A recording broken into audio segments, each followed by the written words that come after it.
number 42. I am Rob, and as you know, this is a show about, well, everything. Movies, TV shows, comic books, regular books, video games. You know, this is just a fun place for people to hang out and chat about this stuff. But today, I have a very special guest. It is Yoshi Vu from so many projects. I mean, you know, if you look at his IMDb, yeah, I guarantee you there's something there that you've either seen or you've heard of, and most people just, I mean, they love this stuff. So how are you doing, Yoshi? How's it going? It's going all right. All Just, right. sitting in quarantine, doing quarantine stuff, thinking of quarantine things. Oh yeah. Uh, how has that been? I mean, has it been? I know that on a previous interview, you'd said that you were working with Apple on some stuff, Yeah, but through a staffing agency, but yeah. yeah. So I Like mean, I'm not officially with them. I'm just kind of a freelancer that was right. brought on to help with a current project. And hey, Jim just hosted. Thank you, Jim. Welcome. Hope you enjoy. And well, my dad is here as well. So he's a big. He's been really good Hello about. there. uh, yeah, he's been really good about helping to promote. It's been amazing. and and then Jim just said, "F Apple." I mean, screw Apple. But you know what? We all have our things. I love Apple. You know, I used to work with Apple actually myself. Not How you with like Apple. them apples? Yeah, it's kind of like one of the things that you said before. On again, I'm probably going to reference a lot of your podcasts and previous interviews because I watched them all. Um, but it's like when you say you work with Apple or for Apple, they're like, "Oh, really? What do you do?" And then I say, "Yeah, I do field marketing for, and I work in Excel all day." And they go, "Oh." I'm like, "Yeah, it's one of those things, you know." But and then he goes, "Puns this early." Jim is did you meet Jim on set? That do you remember Jim? I don't recall, to be honest. I mean, I know who he is. Right. But I can't recall, because I can't recall now if I saw footage of him and I'm remembering that, or and it happens a lot where, I mean, there's times where I go to a movie premiere and I'll forget, like, if I actually met the person or if I've just been staring at footage of them for the last few months, and I can't remember when I talked to them. And as if they don't know who I am, then I'll be like, okay, obviously never actually met you, if that makes any sense. No, I totally get it. And it's, well, yeah, Jim says that you guys missed each other on the day. But Okay. of course I look completely different cuz now I have hair instead of the shaved head. So, it is what it is, but yeah, guys, I mean, welcome. We've let's see.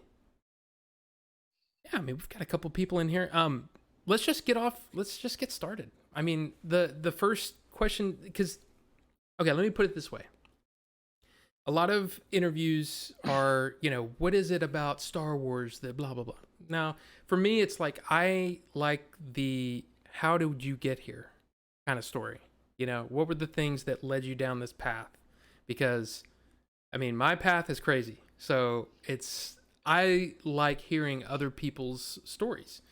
So, first off, Jim was a Marine. You were a Marine. I like hearing about that stuff. So, can you tell me, I know a lot of people have different sort of stories about being in the military, but Hmm. what did you, like, what things did you learn and what things have you taken on past being in the Marines, but maybe you still have some of those little quirks or things like that. uh I don't know, the whole, I guess, I don't know if it's something you learn from being in the Marine Corps specifically, or if it's the type of person that decides to join. What I mean? Or maybe a little bit of both. But I feel like most people I've met that are in or have been in the Marine Corps are very driven. They're very one track minded. You know, whatever it is, even if it's being lazy or drinking beer, it's like it's very one track mind. If they want it, they're gonna go get it. You know, and they'll go through hell and high water to get there. So, like I said, I don't know if that's because that's instilled in you, or if that's just the kind of person that hears how a Marine Corps boot camp is. And you know, that's one of the reasons I joined was I heard it was the hardest branch, and I'm like, I heard that's the hardest boot camp. Yeah, like, I want that one. You know, so I don't know. So I promised myself I'd work on Star Wars. So if you saw, like recently, I posted like something I made in like 2007.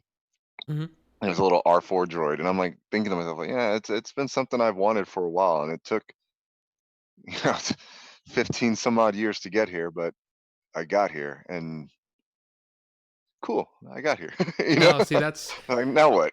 see, that's it. To me, it's like I think talking with a lot of different people. I mean, like Peter, the cinematographer, or Christine, who was the second AD, or Rudy, who was the first AD, right?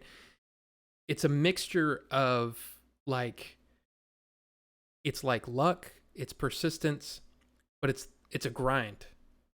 And I feel like in a way, you know, maybe and again, maybe I'm trying to sit here like trying to psychoanalyze you or it's not that. It's like I think that for in a lot of ways it seems like your attitude about how you go about things is very Hmm. structured and it's very you know what I'm saying? It's like it's almost like some of the ethics that you got from the Marines kind of pointed you in a direction where you're like, okay, I'm gonna apply what I learned and focus it here. That makes sense? I don't know if Yeah, I I'm guess that makes sense. I've also been told that what is it for Asperger's? I have like 4 of the 6 traits to qualify as having Asperger's. Like it's just I'm like right under the line, I guess. And either that or they say creative types, for example, are sometimes like that. Because the theory is that a lot of creative types. That's why creative people can listen to the same song over and over, mhm. or watch the same movie over and over, and that's why they collect things. Like, oh, how do you like so much of the same thing? It's because theoretically that I've read. There's no proof, but the theory is that you have such a high sensitivity to um, what's the word I'm looking for here? A high sensitivity to information, I guess. Just not the word I'm thinking of, but sensory. What is? I'm sorry, I'm brain No, farting, but it's okay. I think you get what I'm saying. I They have totally a do. high sensitivity to the input they're receiving, so that way they can get enjoyment from watching things over and over because they can always get something new out of it. You know, they're always like, "Oh, you see, this is connected to this," and that's also why a lot of creative types or geeks that do that kind of thing. They like to collect items. They like to collect real props that were used in the movie because it's like now you're really connected to it. It's that feeling of connection, like, yeah, I'm watching this movie. I know that movie, but now that object you're looking at, that's right there. I have it on my shelf. You know, now it's just now you feel like part of the world. And I guess that for me, it's a whole collector, the geek collector mentality. We can never have enough, right? And I guess for me, being that I had a unique skill set and that I was artistic, I'm like, I'm gonna go collect crew jackets and credits on Mm. all the things I like. And I'm gonna instead of just collecting it, I'm gonna put my fingers in all of it, and I'm gonna be a part of all of it. See, You know what I that's mean? So it's weird. It's like when you're sitting there describing that, I'm kind of like, huh. That sounds a it lot makes like total sense, right? it sounds a lot like me because that's how like Hmm. I can watch. I mean, I've seen Empire specifically. I've seen at least I don't even know. I couldn't even tell you put a number on it Yeah. because it's the I was 4 years old when it came out, and I'm pretty certain that that's my first memory is the probe droids coming out of the Star Destroyer, and it's like I mean I have no proof of that or anything like that, but it's I can't remember anything before it, and I remember seeing it in the theater, and it's like one of those things where it's like so Empire was like my first movie experience that I remember. It's the first I mean it's like it's so you know, and I can watch Empire. I could probably watch it daily. I don't, Unfortunately, I don't have time, but I feel like I could because I love it so much. I love all the Star Wars movies, but that original trilogy, man, I've seen them too many times probably. Probably bordering on like Like scary. it's funny, right? Because even talking to, I'm sure you've seen one of my podcasts I was talking to, I think it was Scarif. Right, Yeah, and this guy's like a hardcore fan, and I'm telling him stuff. He's like, "Wait, really?" I'm like, "How do you not know this?" And I know. like I they thought the changed same the thing. line. Yeah, the line. It was like, yeah, yeah, that's. And you know what? Off of that, one of the ones that always because it's because he says you were lucky to get out of there instead of you're lucky you don't taste very good, right? That's Yeah, that's the line that they changed, which I don't understand. And then they changed earlier in the movie the Han. Uh, there's a line that he says, when he's getting Luke with the tauntaun and all that stuff, hmm, and he's like, um, I know it smells bad, kid, but it'll keep you warm until the shelter's built, or something like that. yeah, And then they change it until I get the shelter up, and I'm yeah. like, It's there's a lot of weird changes that I didn't really understand. yeah. Hey, look at that. That's kind of funny. My brother and my father are in chat right now. It's kind of cool. Oh yeah, Hey guys. Um, but the one that bothered me the most, because those were like, yeah, that's weird. I don't understand it. But the one that really irritated me is the one at the end when Vader's walking toward camera and he says, the previous version was "Bring my shuttle." yeah. Prepared, That's all he right? says, and Yeah. he sounds pissed off. He sounds so mad, like he's like, "Bring my shuttle," and it's awesome. But then they change it to what sounds like somebody else. It doesn't sound like James Earl Jones to me. It sounds like somebody like a John Wayne accent. Prepare my Star Destroyer for my arrival. It just doesn't sound right. Didn't they change it again? Didn't they? I don't know what they. I don't I think know. the final version. I could be wrong, but I mean, somebody could correct me. But I think now he says, "Prepare the executor for my arrival." Oh well. Either way, I want "Bring my shuttle" back. And it's like But there's. I actually like prepare. It's like Oh. I like the fact that he's a little more resolved, a little more calm, like Mm. not pissed. So I guess this is a difference of what you prefer in terms of mood. I like the calm, collected Vader. No, Even though as Hayden Christensen, he's a whiny little punk. But well, it's like I don't know. I just for some reason it just and this is something that might tie into a question. It depends on if we get to it. Um, but it's about like the way that we attach ourselves to like as fans, the way that we attach ourselves to projects or movies we like or whatever. And then when they mess with it, it really gets to us. Like I mean, of course the special editions, but like ET, them changing the walkie-talkies, instead of the guns. Stuff like that. the funny thing is, none of that bothers me Really? at all. Yeah, I consider them variants. Yeah, Like if well, you're collecting comics, it's like, oh yeah, I like this one. I like that one too. I mean, that one's kind of weird, but I like this one. So yeah, whenever we watch, I'm gonna watch this one. Like, right. you And know, it's like with ET, they continue to put out both versions. You know what I mean? So it's like yeah. it's almost like, okay, consumer, you have the choice. And of course, George Lucas back in '95 said this is the last time. I remember that trailer, and I remember thinking, the last time. You mean you're never gonna put Star Wars out again? That seems weird. And then the special Well, editions that's come why out. Yeah.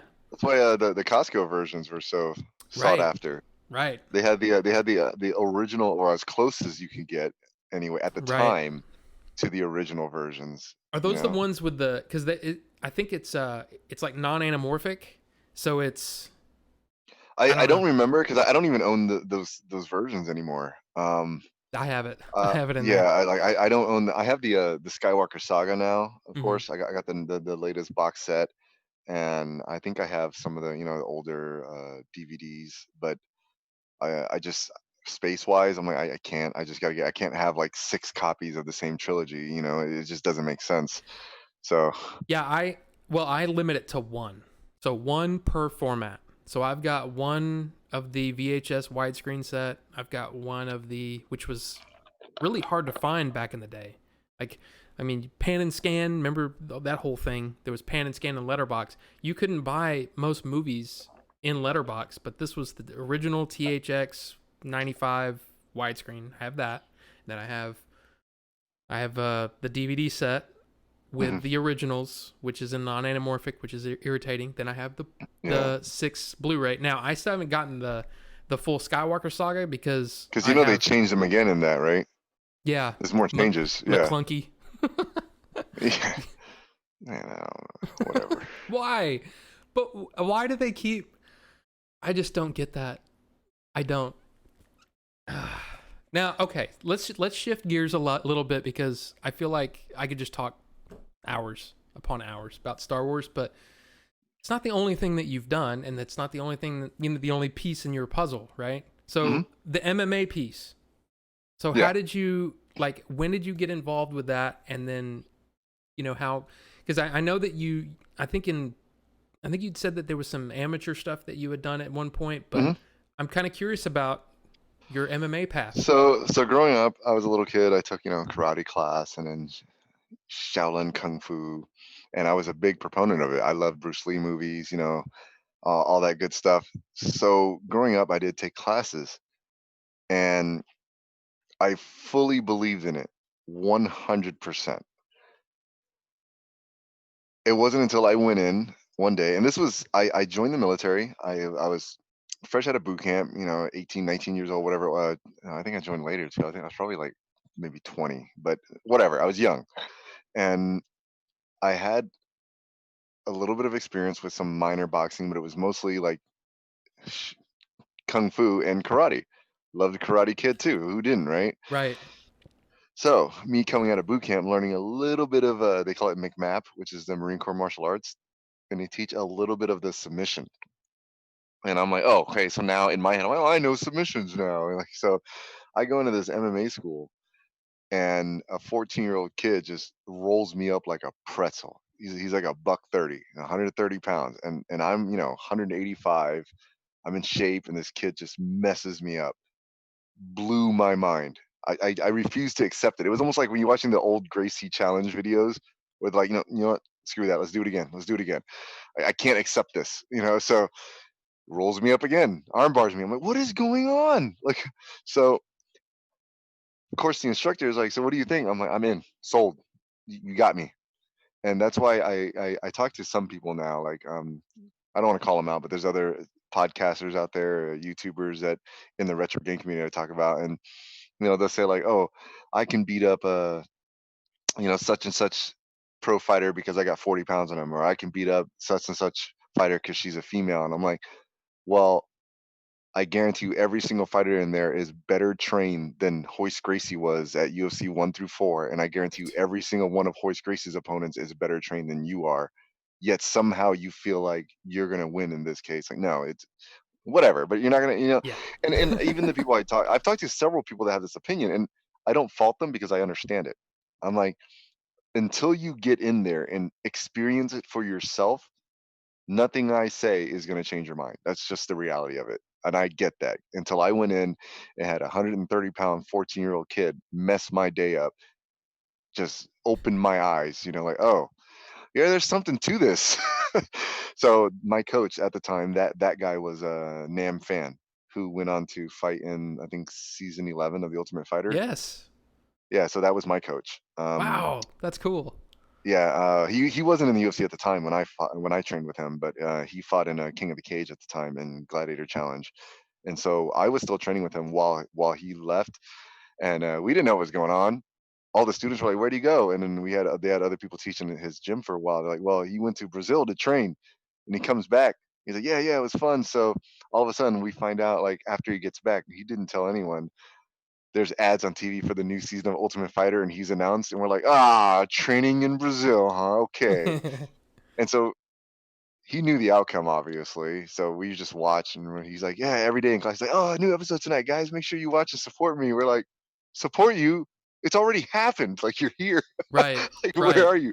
So, I mean, obviously, we found out by the end that he did get signed with the UFC. And you saw, right? He had that Oh yeah. awesome double fight with Leonard Garcia where he got Yes. robbed that first time, man. He got robbed. I I think Sherdog called it robbery of the year. I miss. It's weird. I kind of miss the Ultimate Fighter, but I kind of don't, because it was almost like, Too much and drama. yeah, well, the drama, yeah. Let me bang, bro. That guy. Bang, bro. But there's a Jim just said he was a green tab instructor. Some of this I don't know. Green tab instructor in, would you McMap? Is that what it's called? Mac. Oh yeah.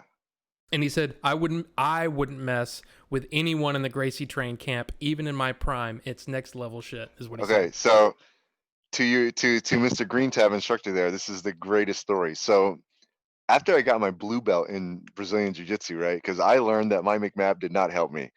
So I went in and I got my after I got my blue belt, um, at my unit, I was teaching some of the guys like out in the field. We're not doing anything. Like, hey, I'll show you some moves, and because they've seen me, and I actually competed in the Armed Forces Pancration tournament too. So I mean, Oh like I wow. kind of I figured I knew what I was doing. You can find some pictures. I have pictures. I caught a guy in a flying armbar, but as a blue belt. So I mean, I feel like maybe I should have been a purple belt already. But anyways, but so I'm teaching, and like this black belt instructor comes out, and he's one of those guys that you could tell maybe he was a bully in high school or something, and when he Mm. got out, he couldn't bully anyone, so he joined the military. I don't know, but he came out and he was like, "Oh, why do we have a?" And at the time, I was a lance corporal, E3, not a very high rank, pretty low.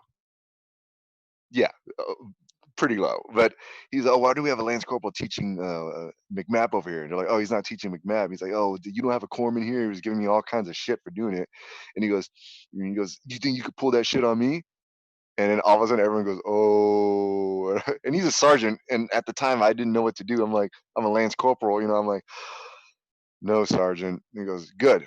Get the fuck out of here." And I just walked away. I was like, "Oh my god!" And like, I remember the another sergeant came up to me, and it wasn't until I made the rank of sergeant that I realized it.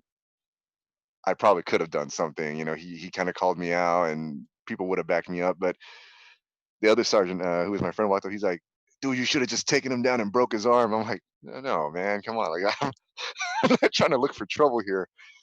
But yeah, so I was big into it. I competed amateur, like I said, Armed Forces Pancration tournament.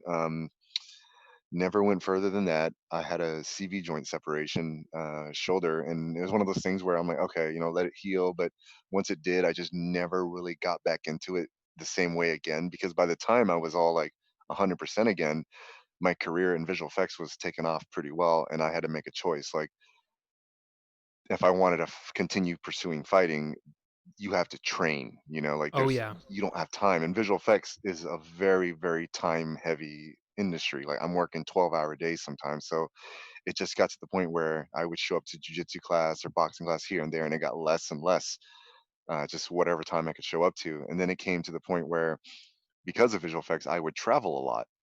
I would work in Louisiana, then Michigan, New Jersey. I was in Singapore, and so each time I would go, that's why if you follow me, I'll train at random places. Like over in Singapore, it's kind of funny. There was this small MMA school, and I went in, and I hadn't trained in forever. I was like gassed out, and so there's these kids in there, and I know at this point, I'm a purple belt in jujitsu. I'm like, okay, grappling, I think I can handle myself. It's been a long time, but I went in, and these kids are like early 20s. I'm like 36 now, 37, and they're lighting me up like tag tag. I'm like, we're just sparring, they're hitting hard, but I'm like, holy crap, they're so fast. Like, I understand now what BJ Penn was saying, that time he retired and he fought Frankie Edgar. He was crying at the conference. He was like, they're Yeah. so fast. I'm like, yeah, they're so fast, dude. And so then in the middle of the sparring, he shot for the takedown, and I sprawled, and right then I could tell from his takedown, his shot. I'm like, oh, his grappling is not all that. And I'm like, all right, now you're in my world. Like, like, what is it? The Gracie saying, "The ground is the ocean, and I'm the shark." So that's when I was See, like, bam, got him in the triangle choke. see, I'm one of those. Okay, so, uh, oh, the sorry, my brother said he likes the backdrop of the galaxy with the constellations thing. That it's something I do on the in OBS. Uh, Oh, so it's just like a cool thing that I put different backgrounds on different interviews or whatever. I've been sticking with this one, and I like it. But thank you. But so I was one of those kids that, and I don't want to go into the whole my health story because it's long. But I was always one of those kids that I loved martial arts movies. You know, the kind of the cheesy ones. You know, the sound effects. Who didn't? I love those movies, and Everything that Wu-Tang Clan liked, I liked. Yes. I have dude, I have DVDs for days on that stuff. Wu-Tang Clan ain't nothing to fuck with. Yeah, but I love those, and then I love the Bruce Lee movies, but I never got into mixed MMA. It was something I just, for some reason, Not until later, huh? Yeah, my mom told me that she was trying to get me into karate and kung fu and taekwondo or whatever was around back when I was really young, and I wasn't interested in going. So it's kind of strange. But then now you kind of regret it. Oh yeah, because like I guess it was like it gives you a good foundation. Oh yes. See, the funny thing is, again, it's like I almost want to just download my story to you so you can go, oh okay, got it, because it's crazy. But like 2008, 2009, let's see, I would have been, is that 32, 34, whatever, however old I was, is when I started watching MMA. And the first thing that I watched was something with Kung Lee, and Kung Lee was awesome. Especially in those days, he kind of slowed down. You know, of course, they all do, right? It's just part of life. He's a friend of mine, right? Yeah. It's okay. Part of the well, it's not the only reason, but he is one of the first ones that I watched because it was in fact, it was a fight with Scott Smith, I think, in Strikeforce. Oh yeah, back in Strikeforce, right? Yeah. So Strikeforce, and that's the only thing that I was just watching it, and I'm like, I'm sitting there and I'm watching it, and I'm going, huh.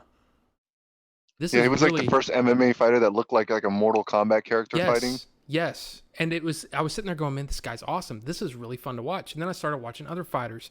And then some are, very, striking. And then some are the ground game. And the ground game at first, I'm like, I don't like the ground game. Yeah. But then something happened. I think the reason is because with striking, it's very easy to understand. You don't need to know a lot to look at it and see a beautiful strike. Like, oh, that was so straight and blah, blah, blah, Right. Whereas with grappling, you have to understand it, at least to some extent, in order to appreciate it. Yes. It's the whole science of it. And here's the funny story here. So I'm sitting there watching it, in the living room. My wife, she works from home a lot. She works for a bank, but she works from home sometimes late into the night, depending on who she's dealing with.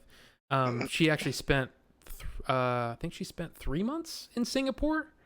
So it's kind of funny. It was like, wow, she hung out there and this was back in 2014, I believe, that she was there.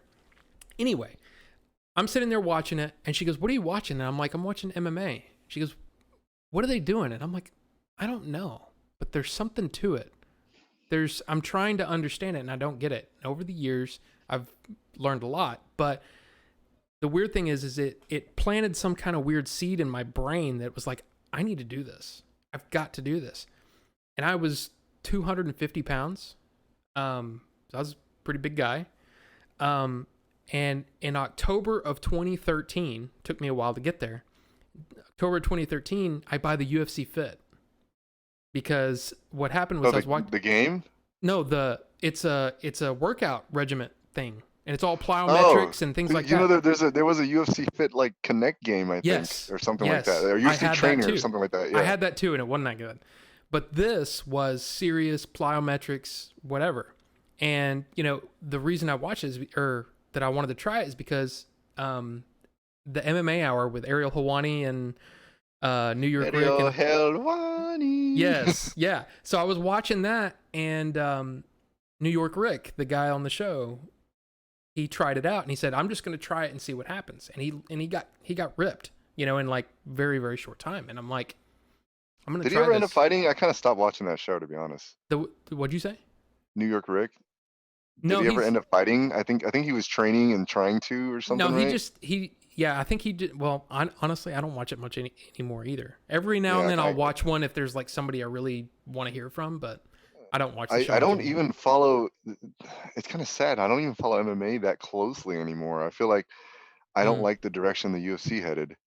Like it's really? all it's The corporatization of it, the Reebok and the yeah, well, not that specifically. It's just like, title shots are being handed out like candy. It's like, yeah, it's not really a true tournament style structure anymore. It's more popularity based. Like, not to say you you can lose and get a title shot as easily, but it definitely is.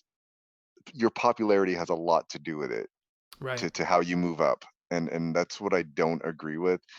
And then you have like granting moving weight classes so often, like super fights, it takes away from how special it is. You know what I No, mean? And then I yeah, totally and they're agree with handing that. out interim belts like candy too. It's like, oh, he's not available, interim belt. Like, dude, that, ah, Yes, no, I totally agree with that. I mean, I still watch it. In fact, I was watching it I s- before. That's why I I was still do like, too, yeah. I mean, but it's I like just love it's it. very specific fights. When it's like, okay, I'm interested in these two guys, but I used to be like religiously because every event, even if they were popular or not, if they won, they were moving up in the rankings. Like it Yep, mattered. yep. Now it's like, oh, this is a nobody whatever fight. Like it doesn't really matter. Now, see, I like So some of those because sometimes you see that next big star. Like I saw John Jones' first fight in the UFC, and he was amazing. And then I saw yeah, him. but I'm talking about like, for example, guys that are talented but might not have a personality. The Right. UFC doesn't really push them, No, I which I totally. don't agree with. And that's kind of where I'm at now, where I'll still watch, but I really would like, for example, I feel like the UFC doesn't do a good job of pushing Amanda Nunes. And like, she's Yes. accomplished something that no one has in the UFC yet. She just defended belts in two weight classes, which has never been done. Right. So, And I she's mean, why is that not a big insane. deal? She is a beast. I mean, Oh she's yeah, just and like, awesome. I love watching her. It's weird. It's like there was some interview that she did, and it kind of like made me go, not a big fan. But that's what I was gonna say earlier about the Ultimate Fighter. Was the reason I don't, or I kind of miss it and I kind of don't. The reason I don't is because I don't like being that invested in their personalities. I want to be invested because they're a good fighter. And so exactly. I stopped watching interviews and stuff because it's like I don't want to be sitting here rooting for somebody that maybe doesn't deserve it because they're not as good or whatever. But Yeah. there's still a few that I can't help but love. Like I love Dominic Cruz. He's getting older and he's doing, but man, that guy to me was very He lost inspirational. out on a lot of his prime years, man. Yes, and that's my story, because so real quick. Real quick. October 2013 I start UFC Fit. Okay? Mhm. Plyometrics. I mean, it's hard and I'm busting my ass because my goal is I want to go train.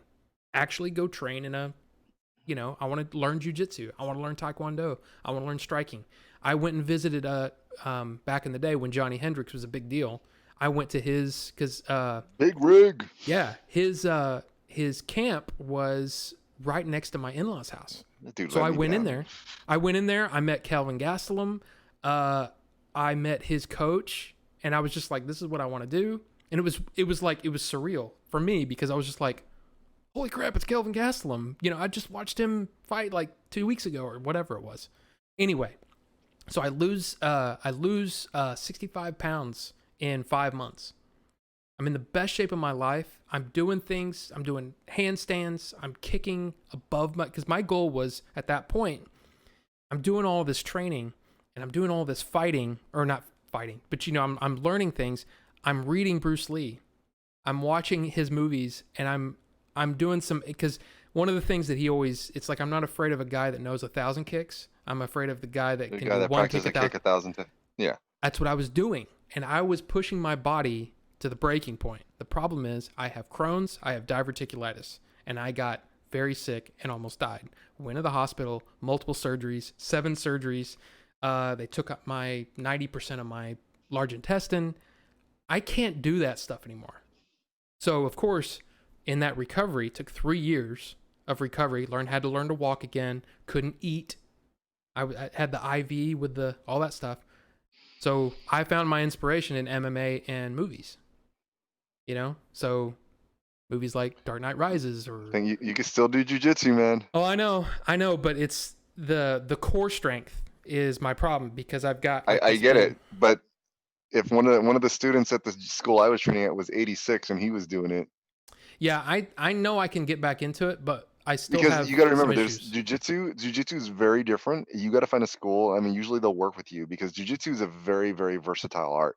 And that's why you have guys that there's guys that have literally no limbs that train jujitsu, and I don't understand it, but you know what I'm talking about, right? There's fighters with like, what is it, like there's fighters that have or jujitsu combatants that have like no arms, and they Yeah, still will find ways to compete. So you may not work it the way you have in your head, but there's a way to make it work for you within your abilities and which is range the of movement. beauty of jujitsu. It's Exactly, and I mean that was why the whole thing was invented with right. Helio Gracie, was he Yes, was too small, right. And and that's it's it's like the one of the things that of course helped me out with my recovery was Bruce Lee. And reading his books and reading his interviews and listening to be like him. water, my friend. Yes, yes.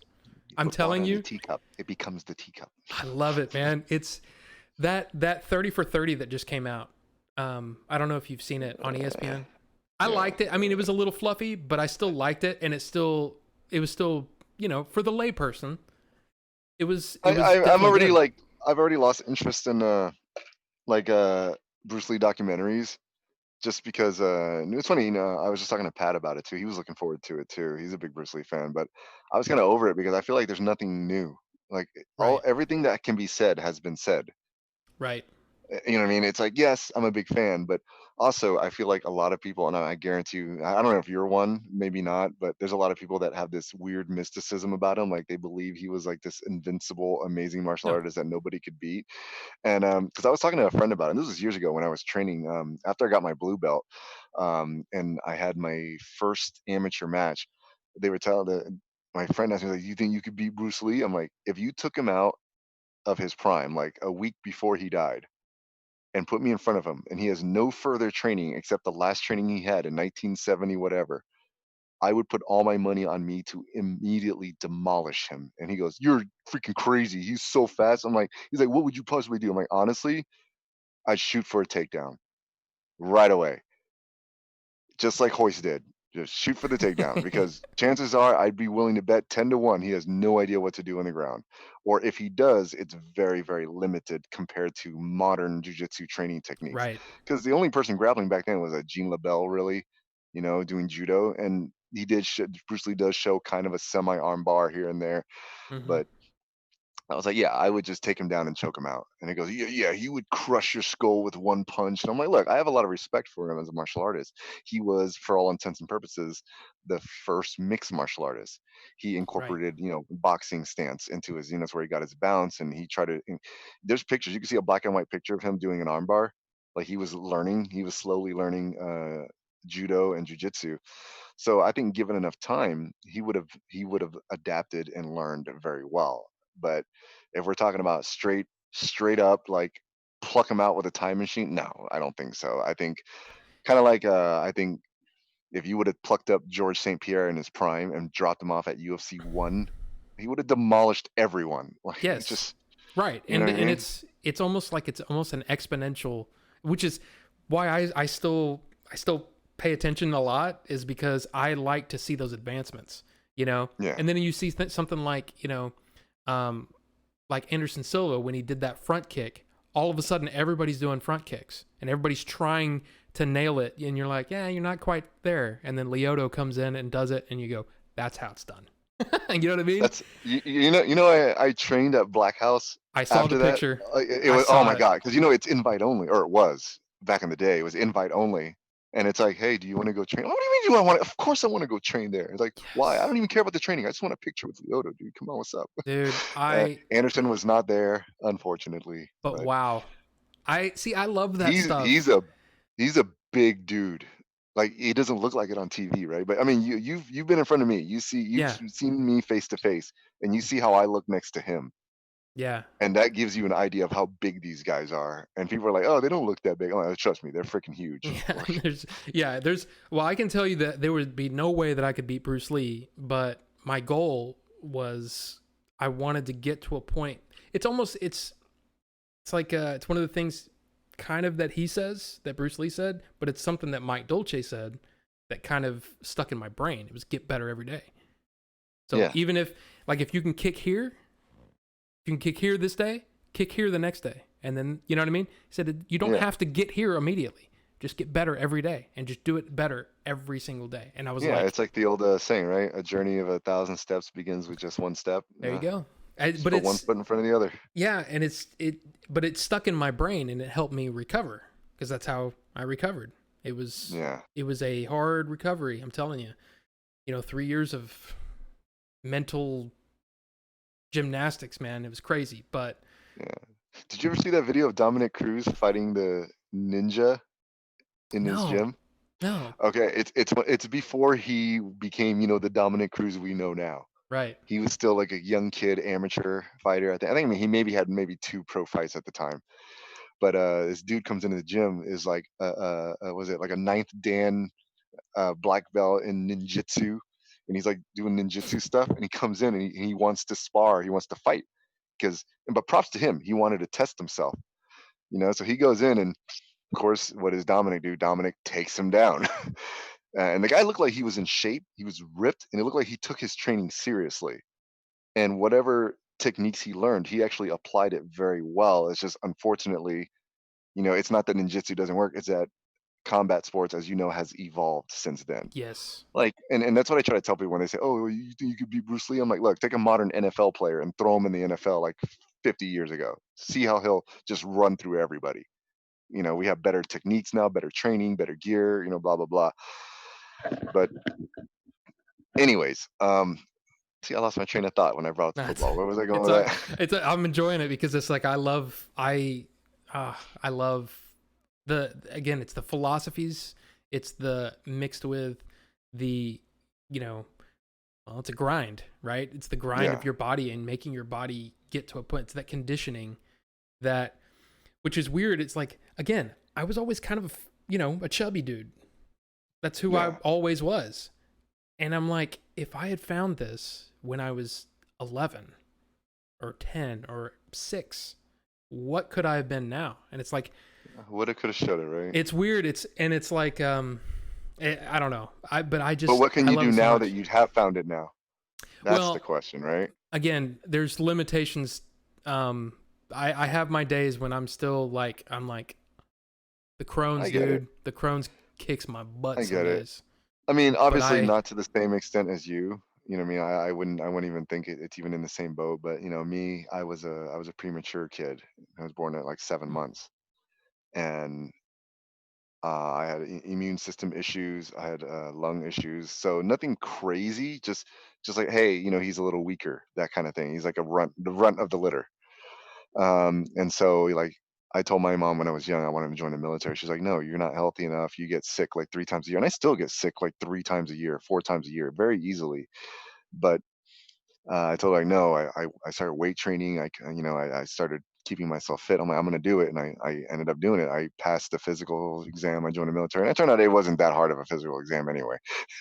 They let way more people in the military than they should. I'll say that. But anyways, I'm sure anybody listening that's in the military will agree. It's like, yeah, there's some dudes you're like, how did you make it, man? You fell through the cracks. I don't get it. But I ended up making it. I got the rank that I wanted. I got out as a sergeant. Happy about that. So it's like everything since then has been me doing everything to prove that I could work within my limitations and then push that limit. As opposed to, I guess in my head, instead of thinking like, oh, I'm gonna push myself past my limit, the way I try to look at it is I'm gonna push myself to my limit and then figure out how to raise that limit, not necessarily surpass it. Like, what can I do now to raise that limit? And it's kind of like the philosophy behind making independent films. A lot of people say, "How am I going to make this movie? I want to do this scene. I want to do that scene. That's going to cost this much." Like, that's the wrong way to look at it, in my opinion. You got to say, "What do I have at my disposal? What do I have here?" how do I make something out of that? So it's kind of like, instead of going, I want to make this meal and I want to make this feast. Now I got to go find the ingredients. Why don't you open your fridge, look at what you have, and say, what can I make from this that is amazing? And so I guess, uh, that's kind of the way I would look at it. Is like, okay, these are my limitations. How do I do this? And it's one of the it's kind of one of the reasons I lost all this weight recently. Is I was in a conversation with a friend I who know. was I go was ahead. blown away by it. I thought that's so cool. Hashtag blown away. Yeah, I was just like, yeah, yeah. They're like, oh, losing weight is really hard. It was a female friend of mine, and I'm like, look, you weigh less than me right now. I will weigh less than you, and I guarantee it, just to show you it can be done. And so I did it, and See, that's one of those things that, again, that drive, that that willingness to do the grind, it's I I'm love I'm that. not as bad as I used to be, because one of my friends, if you ever want to interview a guy that worked at a South Park, he worked in a South Park show and the Homies show. I don't know if you know the Homies show, Mm-mm. the little Chicano toy figures. Anyways, How have I it was not called heard it of was called this? Homies. It was called Homies. Oh no, I haven't heard of it. Yeah, it's a bunch of little. It was like South Park kind of, but they were like Hispanic, and I'm like, oh, what's up, SA? That kind of stuff.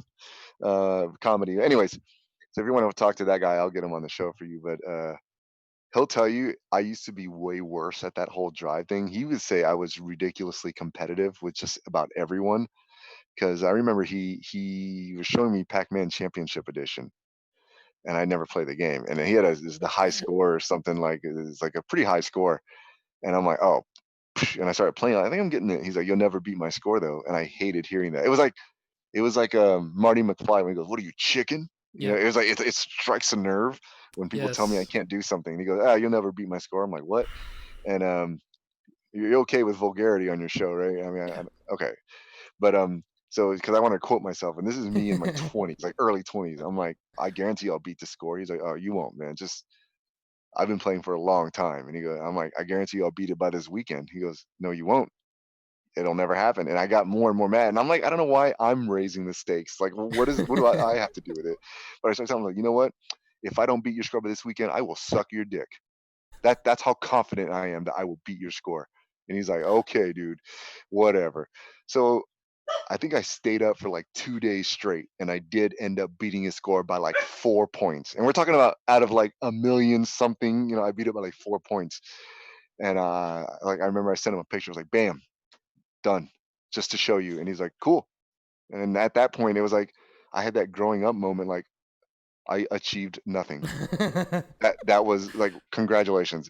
And then the funny thing is, he came back like the next week, was like, by the way, I raised my score again and I beat your score. He's like, I hadn't played in a while, but I've been playing it a lot longer and blah blah blah. And that's when I was like, you know what?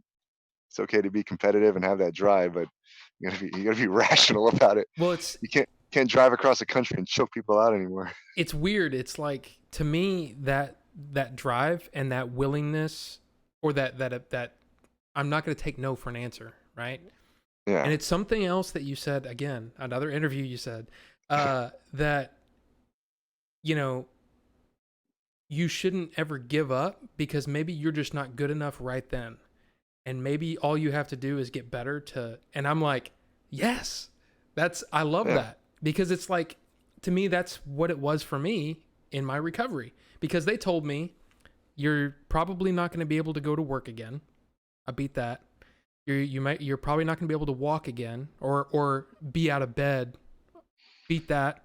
I mean, every doctor told me, they're like, when I read your, like, there's my surgeon that did my last 4 surgeries. I had 7. Yay. But anyway, he's looking at my chart and he's meeting me for the first time, and he goes, I'm up and I'm looking around and stuff, and I'm walking around, and he comes into the room and he goes like, he thinks he's in the wrong room.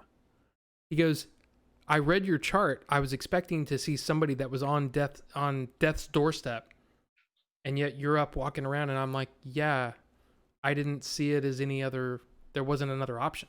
It's like, it's weird how when you're going through something like that that's risking your life, all these movie quotes, because I'm a dork, play through my head. So it's do or Yeah. do not. There is no try. get busy living, get busy dying. All of those things are going through my head all the time. So it's like, the people were like, I remember there was some nurses that were like, I can't believe that you can do, you're up and about, and it's just like whatever. And I'm like, yeah, there is no choice. I don't have any other choice. There's also times I've learned, I'm sure you have too, where sometimes you do need the help. Yeah. You can't just, I had a hard way. I'm telling you, man, like I said, I was in the best shape of my life. In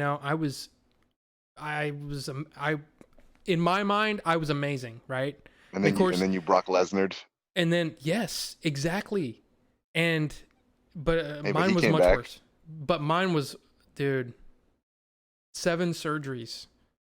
And I still have like a.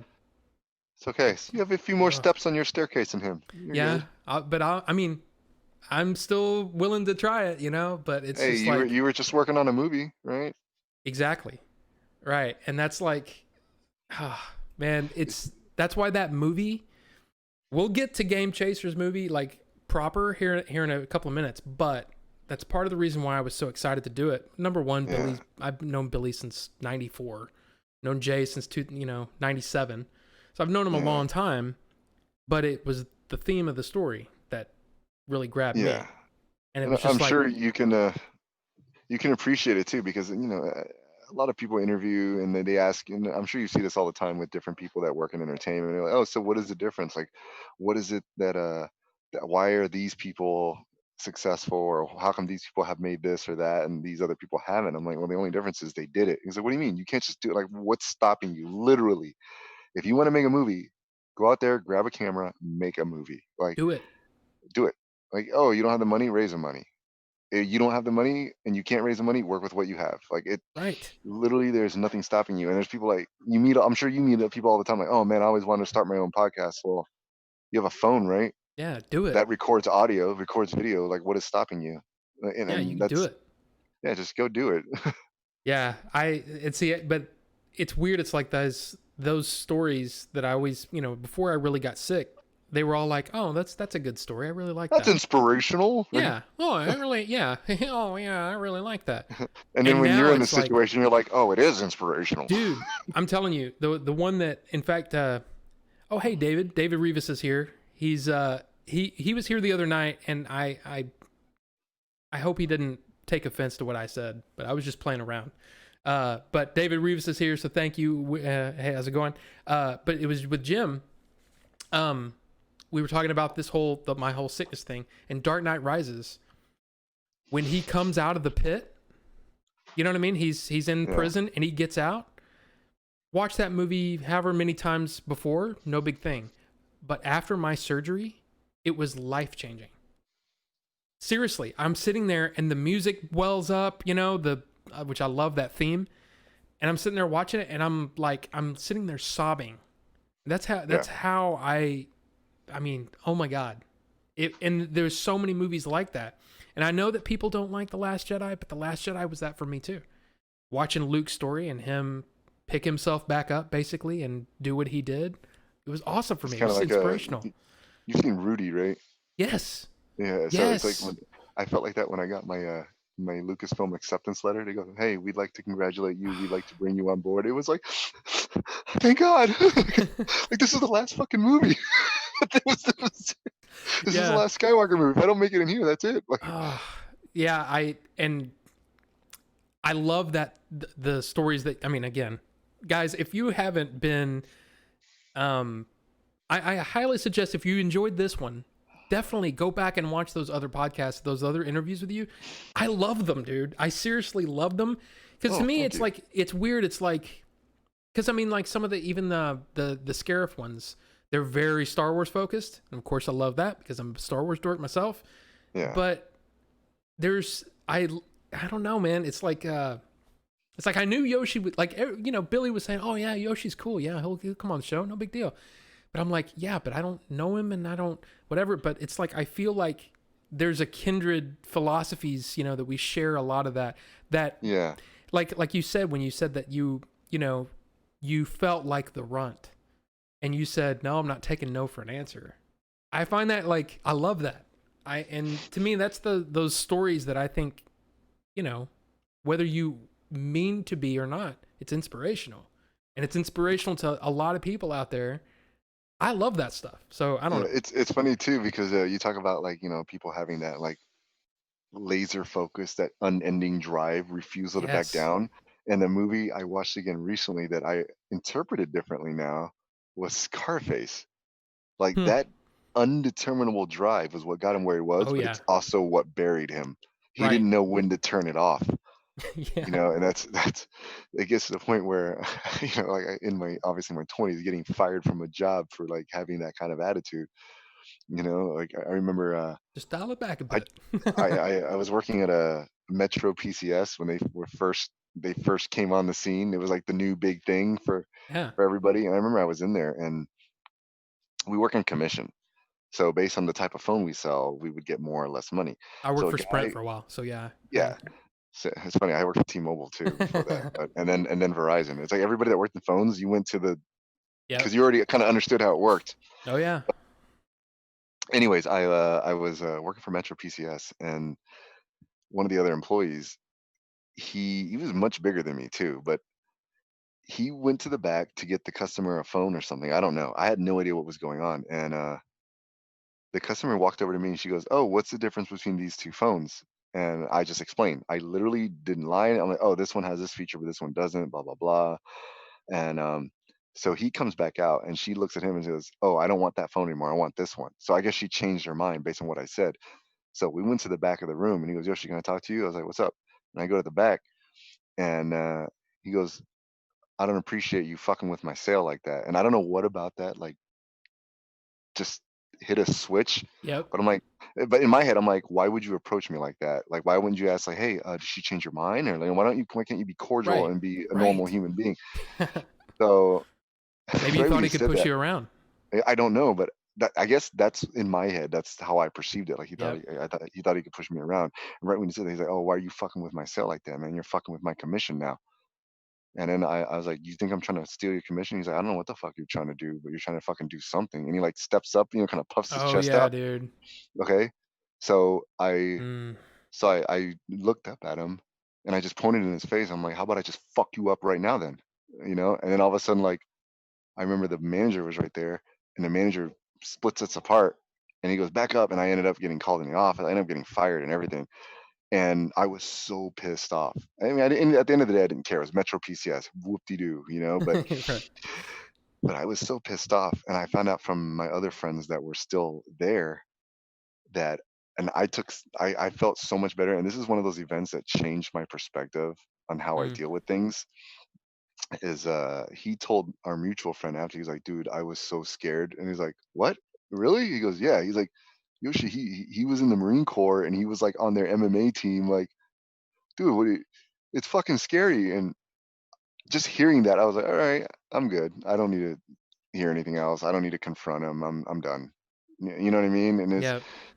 it just took me to a point where I realized that sometimes you don't have to flip that switch all the way to get what you want. Sometimes you're already there and you don't know it yet. Well, So and that's one of the things that, like I said, I didn't get to where I wanted to be MMA wise, but it's one of those things that like is like it's kind of like it, it's almost like, okay, so I have a BMW, right? And I love it. It was my present for basically surviving. It's kind of like my gift to myself. get busy living. Yep. And people want to race me all the time, and I don't. And I know I could beat them, but I don't. And it's one of those things where it's like, you know what? And I guess maybe that's because I'm older too. I'm in my 40s, but it's like, Yeah. I think, you know what? Just knowing that I could is good enough. I don't always have to prove it. So it sounds almost similar to that kind of thing. It's like now it almost kind of, I don't know. I like that similarity there. And Yeah, I but just think it that's was it was cool. kind of funny because he basically admitted that he only stepped up because there were other people there and he knew nothing was going to happen. Right. But then Yeah, it was other like, people were in the room. oh crap. That's awesome. Whatever. It Yeah. is what it is. So It's funny because like I'm not upset like about the situation, but remembering it and remembering how upset I was at the time is upsetting. If that makes any sense, it's like, God damn it, I was so pissed. Like this motherfucker. yeah, it's I don't understand that. I don't know. I Did you guess I see just don't have that in my I think you personality. saw it, right? The picture I posted where I triangle choked the guy in Yes. front of his house. This is Nate Diaz. Yes. The Yeah, I dude was in loved it. Kentucky. He's like, oh, I got him with the triangle choke. Okay, so funny story. He was playing as Rampage, and I was playing as Vanderlei Silva. And this was like, I think the second UFC game by THQ. I think it was way back when. Right. So he was like, oh, you'll never get me with that in real life, though. You couldn't get me. And so I think it was like wasn't immediately. It was like months later where I'm like, all right, you're in Kentucky. I'm coming. We're doing this.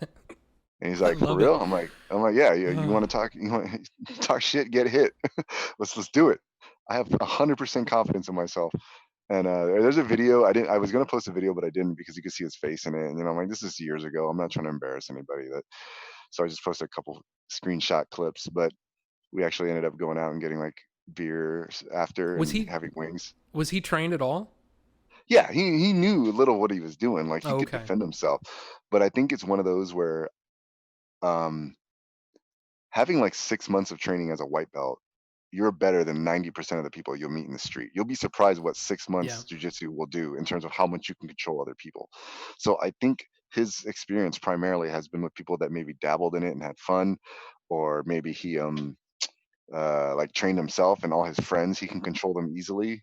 And I'm like, no, dude, I mean, I hate to say it this way. It sounds like bragging, but I'm like, dude, I've trained and I've competed. Like I've trained to compete, not just for fun. You're a hobbyist. I was a competitor. Like Right. like I took it very seriously. I cut weight. You know what I mean? So Yeah. in my mind, I was very confident that even if he did have 2, 3, even 4 years of training, that I could still handle myself. But it turns out he had the equivalent of I would feel I had to guesstimate maybe between 6 months to a year. Mm. So It's just funny. It's kind of like my whole thing. It's weird how like certain little sorry, I'm a bad influence. But the uh the sort of like those lines, because again, I'm a quote dude. I like movie quotes and everything. And see, like I think that, and I think, yep, but there's always a bigger fish, right? There's always that possibility that you might run into somebody with a little more training. But yeah, but that's kind of why I guess I kept training. mhm. Is I'm like, you know what? I'm not going to be the biggest fish every time, Yep. but I'm going to be the biggest fish I can. Right. Right. You know what I mean? Oh, for And sure. even if I meet a bigger fish, he's not going to leave without a few marks. But then I go up and meet up with a guy like Kung Lee, and it's like, no, he's like, I'm a bigger fish, but he's like a shark. So that's like it's a whole different ball game. Oh yeah. And that's why I think it's funny. Like going back to what I said, is that people think they can beat pro fighters because they're bigger. I'm like, look, my coach who beat the crap out of me was a 145 pounder, and I was 185. He went into the UFC and he was like a middle of the range fighter in the UFC. Just think about that for a second. Like there are Yeah. levels to this. There are different levels. And I got to tell you, when I was like training with Machida, him throwing like a pretend kick and me practicing the block, like just his shin like tapping me, I thought my head was going to explode. I was like, holy crap, dude. Like this is no wonder he was a champion. Like this is, Wow. it's like, yeah, you could easily, like, just to give you an example of someone like Machida, you could come in and you could tell him like, oh, you're going to tape his hands to his chest. Okay. And he can't hit you back and he can't block. Just try to hit him. Just hit him. You're not going to do it. It's weird. And I'm someone that's trained. It's not like I have Right. zero training, but it's not going to happen. And that's because I'm like amateur tier. Literally, I've competed at an amateur level, and that's Right. high as it is. It's And then I have my coach who was pro, but with middle level, and then you have these guys that are champions, and you see what they mean when they say champion caliber. And that's why you watch right. like new guys coming in right away, like Johnny Hendricks. When he Hmm. first entered the scene, you're like, that guy. He's got something, Yep.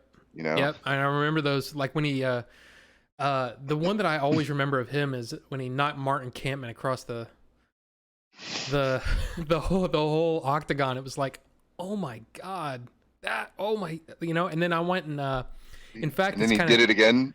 yeah. And then, the funny story is, I went to, I never made it to an actual show, which I regret, especially now. I mean, who Like a knows UFC fight. yeah, I never got to go, but I did go to the open workouts with GSP and Johnny Hendricks in, what is it? AT&T Stadium now, whatever it's called now. Were you stoked? Oh, dude, it was so awesome. Okay. How close were you? I was really close. Like, Okay, so it's another example, right? GSP, 170 pounder on TV. He looks a certain way, and then you see him in person. You're like, this is a big motherfucker. yes. I was always a big fan of GSP, but it was kind of like, I don't know what it is. I have this weird thing where I want the underdog to win. I always want the underdog to win.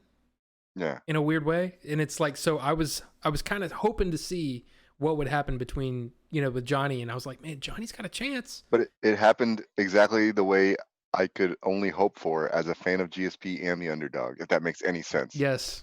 It was like the ending of like Freddy versus Jason. Like, yeah, you both kind of can say something. Like, right. Yeah, I loved it. And then what's funny is the this one's kind of like a UFC. I have a lot of things on my mind. I'm going to retire. I'll tell you, Ariel. Yeah. Did you ever see that interview with him and Ariel, by the way, when he's talking about, he's like, there's only 3 things that I love, or that I, whatever. And it was like dinosaurs, the love of a woman, and fighting in the octagon, or something like that. It is so, it's one of my favorite little snippets of his career. But anyway, I actually got to go to. See, now I want to do a poster of him on a dinosaur with a woman. Yes. Yeah, but with UFC gloves on. Yeah. Yeah, right.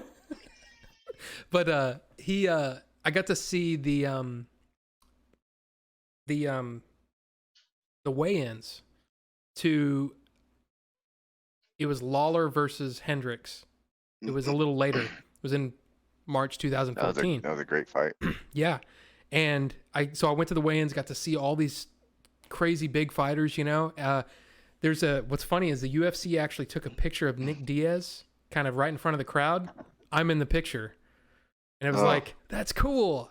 And then 2 weeks later, I'm in the hospital almost dead, which is insane to me.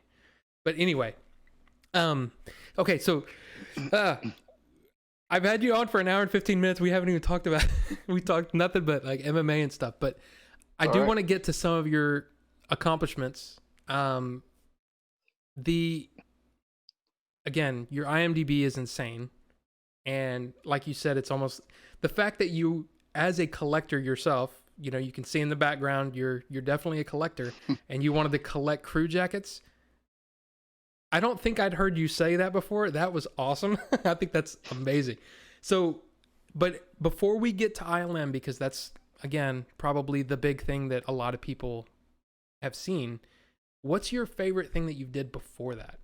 Like, before you got that letter, what was the thing that you look at and you go, that's what I'm most proud of? That's a tough one. Probably Journey to the Mysterious Islands, just because Really? it was like the first, Right. It's hard to beat that sentimental value. Oh, I know. Well, it's And like, it's a cheesy kids movie, so I'm looking forward to being able to watch it with my daughter when she's like 5. and you're like, I did that. I did the ship. Yeah. That's one of the things that I like watching the demo reel. Everybody's demo reels, whether they're a cinematographer or whatever. I love watching those because you can kind of see this progression in your work. And like The Walking Dead, seeing some of the stuff that you did there. I mean, of course, I was a huge fan of The Walking Dead. Lately, I've kind of gotten out of it, but man, I love the idea. Gosh, I'm jumping all over the place because there's go for it. I'm all of these things, but one of the things that you said led me down this path. And Billy is here, by the way. So hi, Billy. Oh, hey, Billy. Oh, he loves that. He really does. He loves it. I'm kidding. No, I know. But the idea that you don't have like this, and maybe it's because of your background, you know? Like to me, it's like the Marines taught you sort of like drive and ethics in a way. MMA Uh, taught you ethics and drive and grind and all. I mean, it's like all of these things have kind of led you down this path. You don't have an ego about whether they use practical or CG or whether one's better than the other. You want what's best for the project, right? oh yeah, I mean, at the end of the day, I'm a movie buff. Yes. And I find that, and I don't know if, is that rare? Is that rare in your industry? I mean, No, most it's not rare. Most guys I know that work at major studios and major projects, that's how we feel. We want movies that work best. I don't want to say everybody. Most people that I see pushing for their own line of work, mhm, they're usually not successful, and it's because obviously they've shown that they're not team players. right. You know what I mean? Like I don't really care what they use. If they want to use practical ship models for episode 9, I'm all in. Like, where do I go to paint these? I just want the movie to be awesome. I don't really Right. care. You know what And I mean? I just want to be a part of it. Give me my crew jacket. yeah, right. And that's one of those things about the Game Chasers thing is like, for a while there, it was like, I know that we don't have like the biggest budget, but Yeah, we have a lot of people who are really focused on trying to make the best movie we can. yeah, And it was like, I mean, you know Chief, right? Chief, I felt like I wanted to be like Chief every day and just hug everybody because it was like I saw the passion, and I really was like, yes, this is what I. get the This is fuck out of yeah. here. No. I love Chief, and that's the thing that I kept. That's why I quit my job working with Yeah, Apple to do this. I mean, and that's I why. heard. And it's like that's so to see, even though there was a lot of people, getting paid to do, to do a job, and they're putting it in their portfolio, but I didn't see it that way. I saw it as each one of these people are trying to help Billy make the best movie Billy can make, and I loved it. Yeah, I just love that. It's and one of that's those things. that's one of the things is like I told him too, and he's been very understanding. I don't mind helping at all because I believe in his project, and I know this is kind of weird to say, but I told him like you shouldn't be too focused on whether you made a good movie or a bad movie. You should make a movie that you're happy with, that you like, and that your fans like, and that's all that matters. Because there's going to be haters everywhere. Yep. I mean, hell, like I go to conventions, there's people hating on me. And they're like, "Oh, you worked on episode whatever. That movie sucked. You ruined Star Wars." I'm like, "Okay, that's fine. I'm sorry you don't like it, but please show me your Star Wars movie because obviously you know what you're talking about, and I don't. So." I'd rather have worked on a crappy Star Wars movie than whatever job you're doing. Unless you're like an astronaut, then I'll be like, no, I want your job. Right. But so at the end of the day, it's you wanted to do something, you went out and you did it. Just like we said earlier, you go Yes. out and you do it. That's more than, and it's such a simple concept that so many people don't get to Yeah. me, and I don't get it. It's like, oh man, I always wanted to do this. I'm like, why don't you? Well, I can't just do it.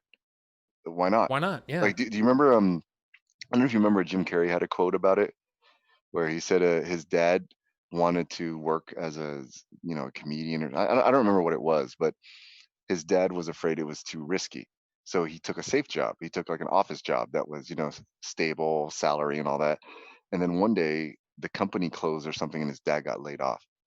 So the moral he learned was that you can do the safe route and do everything right and still fail. So if you can fail doing things the safe way, you might as well take a chance doing what you love. And Oh, I that's like that. Yeah. yeah. That's a good I mean, one. it's true, right? Yeah. You could do the safe route. You'd be like, okay, this is a good job. How do you know the company doesn't fold tomorrow? How do you know the CEO doesn't get busted for child pornography on his computer and the whole company closes? I mean, you don't know. These things Yes. happen. Yep. So, it's a cliche, you only live once kind of thing, but maybe we should change it. You only YOLO once. There you go. Well, and it was something. Man, I lost my train of thought because that made me laugh. I can't remember what I was gonna say, but it was something along those lines. So, uh, crap. Well, it's okay. We'll move on. Sorry. It's all right. Moving on. The one of the things that I really enjoyed too on the Followers of the Force podcast is where you were talking about how you viewed ILM outside of it and inside of it, Oh yeah. and your those views were very different. And then once you, so I guess my question there, because I mean, I just basically said what you said, you know, Yeah. but has that changed at all now that there's some, you know, you've got some space from it now? Do you view it differently now than you did, say, in January or even when you got home? No, I think it's pretty much like the first time I worked in movies at all. I had the same feeling, because I was a 3D artist, a hobbyist. I'd Mm-hmm. learned I was working freelance, but small with little projects. So I thought that once I got into a movie studio, I would see some crazy software techniques that blow me away. That I'm like, I've never seen this before. Like that's why you make movies. And I go in, and it's like the easiest way is I can imagine, like, imagine someone building a house, right? They know how to build a house. They come from maybe, let's say, a third world country. They come from a farm, like that kind of that kind of upbringing where they know how to build buildings, but they only know what they learned from their dad or their grandfather. And then you go to some major construction company that's building this giant like bank, and you realize, oh, they're just putting one brick on top of the other, just like me. I mean, there's some minor differences in technique. They have a refined way of doing it. They have a better pipeline, and Sure. they have something streamlined. But it was that realization of, oh, it's kind of like people meeting celebrities. Like, oh, you're just a person. You're human. Right. It's like, so you have this idea of like, oh, before I worked in movies, it's like movies must be made some crazy way. And so I go in and like, oh no, it's just polygons and vertices and compositing, just like I know. It's all the same techniques. They're just doing each one a little better. And so I guess in my head, I thought it would be like that again at Like this big ILM, jump. like this big jump. And I get there, and they're like, "Oh, you're a senior." I'm like, "No, no, I'm not. No, no, no, no way." And it's like, "Oh." And then they have their guys asking me questions, and I'm like teaching a class over there. I'm like, "Oh, oh, I guess it's just like a studio. It's a movie studio, like any other movie studio." That makes sense. you know, it. Yeah. I don't know what I expected. So No, it's kind of interesting that you say that because I just, I guess for me, the only thing that I can really equate it to is when I worked with Apple. And I thought mhm. working with Apple was going to be this thing, right? I had a, You thought you were gonna walk in, it was gonna be like the spaceship in Wally. yeah, yes, yeah. I mean, I didn't know what to expect, but after working with them, I'm like, oh, you just have a The, really, you have a singular design or a singular motive, and that's really it. And you're big. You're really big. That was, I mean, it was just one of those things where it took about a year, year and a half yeah, for the shine to wear off for me because I yeah. was so excited. Well, plus I'd survived an amazing ordeal, but it was one of those things where it was like I was so excited to go to work. And then after a while I'm like, this is the It same be, crap that I was tired of doing yeah, 5 years ago. And I'm doing it again only for this huge company that all they want is me to do more of that. So, I mean, it's, yeah. I know that you're Exactly it. probably not, I know you're probably not like disillusioned with it, but I know that it's probably your expectations are, you know, little different now. So like if you do end up going back, it'll be It'll almost be like on your easier. own terms. Yeah. Yeah, it'll be easier. And the best way I can explain it is the interesting dynamic I see in the difference between like how ILM is run, and I don't know if you're familiar with Blur Studio. Yeah. So Blur Studio is, a lot of people didn't realize they made movies because they're known for their game cinematics. Mhm. That's like what they're really known for, and they're one of the top studios out there. And so my dream was to accomplish something that not very many visual effects artists accomplish, which is I wanted to hit the trifecta. Like, what do you mean? I was like, I want to work at Weta, ILM, and Blur. I want to work at the three top companies in the world. And because me, before I worked at any of the studios, whenever you see a guy come into the studio to help out, and you're like, oh, it's always like prestigious. Like, oh, he's an ILM guy. It's like, oh, he's a Blur Mm. guy, and it's, you know what I mean. Especially at smaller studios, sometimes they bring in those artists to help out with a project for a few months as a freelancer. So when it comes in, it's a really big deal. So I wanted that. but I wanted all of it. You want to It's like, oh, yeah, it's like, who's that? Oh, it's like, he's an ILM guy. But did you know he was also at Blur? He was also at Weta. I was like, holy crap, who is this guy? Like right, that's right. that's kind of what I want. I wanted like in the military, I wanted all the medals. I wanted No, all the I badges. that's exactly what I was thinking. Is like the marks on the. It's almost like, oh, he's a 4-star. What? Yeah, and Yeah. so like for example, like even when I was in the Marines, it's like, oh, what is that? I'm like, what is that? Why does that guy's shooting badge have an extra level to it? They're like, oh, that's a rifle expert fifth award, and I'm like, fifth award, yeah. So they add another bar in it that says fifth award, and that means you never have to qualify again. Like basically, if you don't want to. And I'm like, oh, so you have to get an expert score 5 years in a row. They're like, yeah. I'm like, I want that. So luckily, I got it because I screwed up one year and I had to start over. But thankfully, I got it my last year in. I got the fifth award. That's And I awesome. was like, dude, I'm like, because I probably would not have re-enlisted just to get the award. I was like, no, I'm good. I'm good with the third or fourth award. It's okay. But yeah, so it's just I guess that you want all of it, and I feel like with Weta I still have a chance, but now that I have a daughter, I don't want to move to New Zealand. Right. So I'm okay. Well, I can't say I'm okay because it's still bothering me just to say it, but I'm like, I guess I'm coming to terms with the fact that I may have to let go of that goal.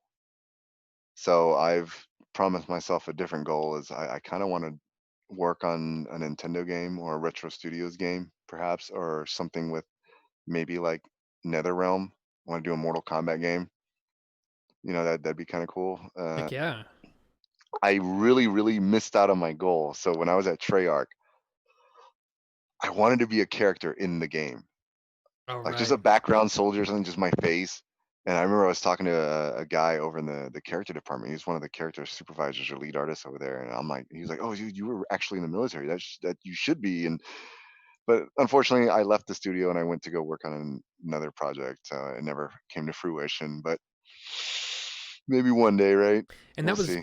Black Ops 3, right? That you Yeah, Black worked Ops on? 3. Yeah, with Yeah. you saw Joe and Dave from GameSack in there. Yeah. Yeah. Uh in fact, I don't know if my brother's still here, but he's I've gotten away sort of from the first person shooters, but he is like he's diehard into some of that stuff. So, and I know he posted something about the brand new Call of Duty, and I'm like, I don't understand what's going on because I guess They it's kind of like a lost battle me. royale type thing. My unit did a mocap for Call of Duty 4, the first Modern Warfare. Oh, really? Yeah, Dude, at the that's end it says like awesome. thanks to 5th Battalion, 14th Marines, and I actually brought that up when I interviewed at Treyarch. They're like, "Oh, do you have any prior experience that's relevant outside of your film experience?" I'm like, "I was in the military." They're like, "Oh yeah, really?" I'm like, "Yeah, it was my unit that was in the first Modern Warfare." And I'm like, "Oh, really?" I was like, "Yeah." So I don't know if that helped or not, but it seems like it helped. Oh yeah, I mean, it's kind of weird. It's almost like just me going through life, just in general. It's making connections, Yeah, and it's sometimes just making connections is sometimes can be enough. It's weird. Like I shouldn't have ever been a script supervisor ever. Like there's no reason why I should be a script supervisor, but because Billy and Jay and I have been friends for years, it just kind of happened. But I was in the right place at the yeah, right time and made the right choices and yeah. worked And then hard. did you think in your life you'd be saying, "Yeah, my friend's making a movie"? No, That's no, exactly it. That's life. It's just you either do it or you don't, and you can right, either you can have people out there being toxic on the internet, and I hate that word toxic. I think it's kind of dumb actually, because I don't really pay any mind to it. But you have a lot of people talking shit, and I think my friend Dan told me once there was someone else that had a quote that I like. It says, "Oh yeah, I used to be bothered by all these comments on the internet." Until I started clicking on their profiles and I see what they look like and what they do for a living, and yeah, they can't bother me anymore. Well, yeah, yeah, like who cares? right, They can go out there and criticize me all they want. I'm going out and I'm doing stuff. So you keep criticizing, I'll keep doing. That's fine. So at right, the end of my life, I can look back at all the stuff I did, and you can look back at all the stuff you criticized. Congratulations. Like life well lived. yeah. Well, Whatever. hopefully, I mean that's the hope, right? Is that hopefully one day they'll come around because there was a I don't remember what it. I think it was a movie discussion, and there was this guy being a turd, right? And it took like 6 months, and I think it was on Reddit. I think I was in the movie Reddit, the movies, because yes, I'm a dork and I get on Reddit and read about movies, even though. Yeah. Anyway, he came back 6 months later. He goes, "Hey guys, you might remember me. I did this thing. Now I'm thinking it's not movies, it's something else." Anyway, it was that thing where the guy. It took him time to realize what he was doing, and then once he realized it, he's like, "I want to apologize to this guy and this guy," and it was like one of those things where it was like, I wasn't one of the guys he called out, but it was therapeutic for me to read because it was like, so there's a chance for all of them. So Yeah. I mean, I guess maybe that's the hope, is that, you know, some of those toxic people out there, well, like you said, toxic, will hopefully one day kind of realize that maybe they should quit bitching and just start creating. Yeah, it's like, you have the guys that move on with their lives after a breakup, and then you have the guys that go online and badmouth their ex and say everybody who talks to her and is her friend is an asshole. If you talk to her, don't talk to me. It's like, look, when you put it like that, that's literally what people are doing with their favorite properties. And I'm like, look, if you don't like it anymore, that sucks. Don't watch it. It's Don't play it. It's not a big deal. it's But weird though, yeah, because it's almost like when you think about that kind of stuff. Hey, how's it going, RX? Just came in, said hello, so hi. It's weird though with fandom. I feel like part of the reason why there's such a big response, you know, and it can be that almost, what do you call it? Like it's like a violent attack. You know what I mean? Sometimes, I mean, just look at some of the cast members of The Last Jedi. You know what I mean? Like Kelly Marie Tran. It was like had to leave social media because she was being attacked. like And what did that's she just, do? What did she do? Like really? she did her lines and she acted in a movie and she did her job. And now she's being blasted for it. And it's one of those things where it's like, I feel like fandom, especially like Star Wars, it's like a relationship. And when you have a relationship that strong, especially like me, I got it, full disclosure, every Star Wars movie I've seen since Return of the Jedi, I hate the first time. Every single time. And it takes me time to warm up to it because Is it weird for you now seeing the prequel trilogy being considered the way it is? no, Now that people are hating on the new trilogy, you know what I'm saying? Because when the yeah. prequel trilogy came out, it was like this isn't really Star Wars, and now it's like Oh, I now hated on that it. you see like there's people that like, no, this isn't like the prequel and the original. I'm like, oh, now it counts, like whatever. Yeah, and the weird thing about that though is, for me, it took me a while to warm up to it. Because I mean, of course, I hated Jar Jar. You know, I still do. see. You know what turned me around was Clone Wars.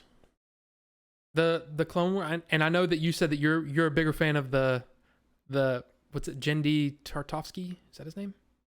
Samurai Jack guy. Mm-hmm. Mm-hmm. That's his name, right? I'm not gonna butcher it. Okay. I was like, I feel but like I'm yes, that right. one. Yeah, you're a fan of that one, and as soon as they said, okay, that's not canon anymore, that's where I made the switch, and I was like, okay, well then, so what do you got? What is this now? And Ahsoka completely turned me off. And yeah, I'm willing to give it another chance because I tried to watch the first season and it wasn't really doing it for me. And I think a lot of it has to do with the fact that I didn't like the movie. well, yeah, I and love that little hutling. Oh, that was yes, such garbage. Holy yes, crap. And but so I I think that was like fresh in my mind. And I couldn't get through it. it's weird. My friend Bucho, who's not in chat today, I don't know, I'm kind of, I was hoping he was going to be here because he's from New Zealand.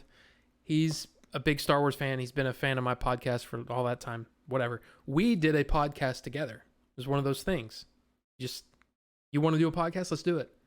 So we did a podcast and we rewatched all of the I rewatched it and he watched it for the first time. And he watched it in chronological order, not the release order, because the release order is all jacked up for some reason. I don't understand why they did that, which is part of the reason why I had a hard time getting into the series. And we basically watch every episode and we review it. And we talk about it. And it's fun. And he loved it right away. And I think part of it was because the story made sense. And you weren't jumping around all the time. Now, he still had a problem, I think he actually liked the movie better than I did. In fact, he likes it better than I do now. Even after loving the Clone Wars for so many years, I still can't stand it. But the series just, man, it hits another level, and it enriches the prequels in a way that I didn't think was possible. So I actually like the prequels a lot. Now, I still have my issues. I hate that stupid... apologies to the artist who created this, but I'm sorry, but I hate the design of that weird tick monster thing that he's riding on top of in Attack of the Clones, and then he kind of falls off of it, and Padme's like, oh no, and then he's like, ah ha ha ha, and it's just, for some reason, the design of those animals, it just pisses me off. I hate it so much. But there's a lot of things about the prequels that I like. Because they look like I feel like they look like they should be out of like My Neighbor Totoro instead of a Star Wars movie or something. I don't know what it is, but I just right? feel like a Miyazaki film. I don't know. I wish I could put my finger on it, but I hate those things. I hate them. Oh, I hated in Clone Wars. I hated the bar, like the little diner. Oh, Dex? I fucking hated that whole scene. I hated everything about it. Really? Yeah, the little fucking diner 50s style robot. I'm like, I loved it. What the fuck is I don't this? know why. This is. I don't know. I'm like, this isn't Star Wars. This is like some fucking Jetsons shit. Yes, it is. But I don't know. There's something about that it was something, I don't know. It was kind of endearing to me. I don't know. You like Death Sticks too? The midi-chlorians? Well, the midi-chlorians I kind of came around on, but Jim said, you want some Jawa juice. Yeah. It was a little, I admit, it was a little, yeah. Yeah, and the funny thing is, I had an argument recently where someone was debating saying that, oh, the prequels were better than the new trilogy, and I'm not going to debate which one's better. That's up to opinion. I have, you're entitled to your own opinion, but they said the reason is because the prequels didn't mess with established lore. What do you mean it messed the fuck out of it? What is it like Anakin is now like Jesus? Like he had no father? Like, you know what I mean? Like, what did you do? They had to write all kinds of shit around that because you screwed it all up. And they're like, oh, it didn't mess up. I'm like, oh, okay. So midi-chlorians didn't mess anything up. So that means in A New Hope, when Vader, when it was like, when they were telling Vader, oh, your sad devotion to this ancient religion hasn't given you clairvoyance. And he could have just went, it's not religion, it's science. Midi-chlorians, look it up. You know, like you just established now that it's a thing. So you can't call it a religion anymore. Like what the fuck? Well, yeah. I totally no. When you said that, because you said that on a previous one, and I was sitting there going, no, I can see that, but you know what I mean. But anyway, no, it's one of those things where I feel like everybody's got their own trilogy.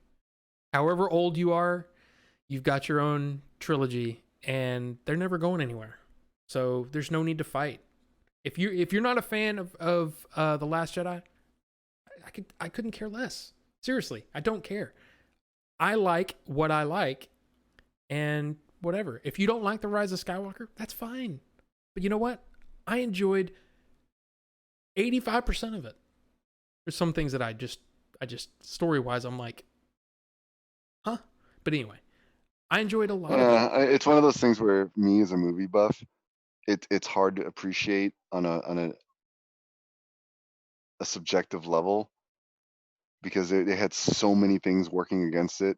Mm-hmm. You know what I mean? Like you had, Carrie Fisher passed away, and then you had episode 8, which, kind of went off the rails and did its own thing. And then, it's like, crap, what do you do now? Like just work with what we have, I guess. And just. Yeah, see, I felt like it went, I mean, and this is just my opinion, guys, so don't hurt me. But to me, it was like episode 7 started it off in a way that was like, hey, we're reintroducing people to Star Wars. Hey, remember Star Wars? This is Star Wars, remember? Hey, and remember? You're like, yeah, exactly. Definitely member berries on that one. Oh, I remember. Hey, maybe. I love me. Yeah, I love that whole, it cracked me up. Because when Was it Force Awakens that they're making fun of right there? He goes, "You remember when Chewbacca did the thing? Yeah, I remember." Yeah, I think so. Yeah. You remember Chewbacca? You remember Stormtroopers? Yeah, I remember. Oh yeah, I remember. Anyway, so you had 7 here, and then to me 8 took it to a new level. I get it. That's a not a very popular opinion. And then to me 9 was down here, and it was like there was just because there wasn't that unified vision. Because I think that's what And they that needed, I and think that's my that was biggest the issue with it. problem. Yeah, that was the biggest problem. Was I think things weren't followed, and it is what it is. It's not the MCU where you can have each movie kind of do its own little thing. This Right, is designed from the get-go as a trilogy, right. And you so need you one can't really do person, that. even if he's not directing, you got to have that guy in the background going, Yeah, uh, this is the way it should be because my story.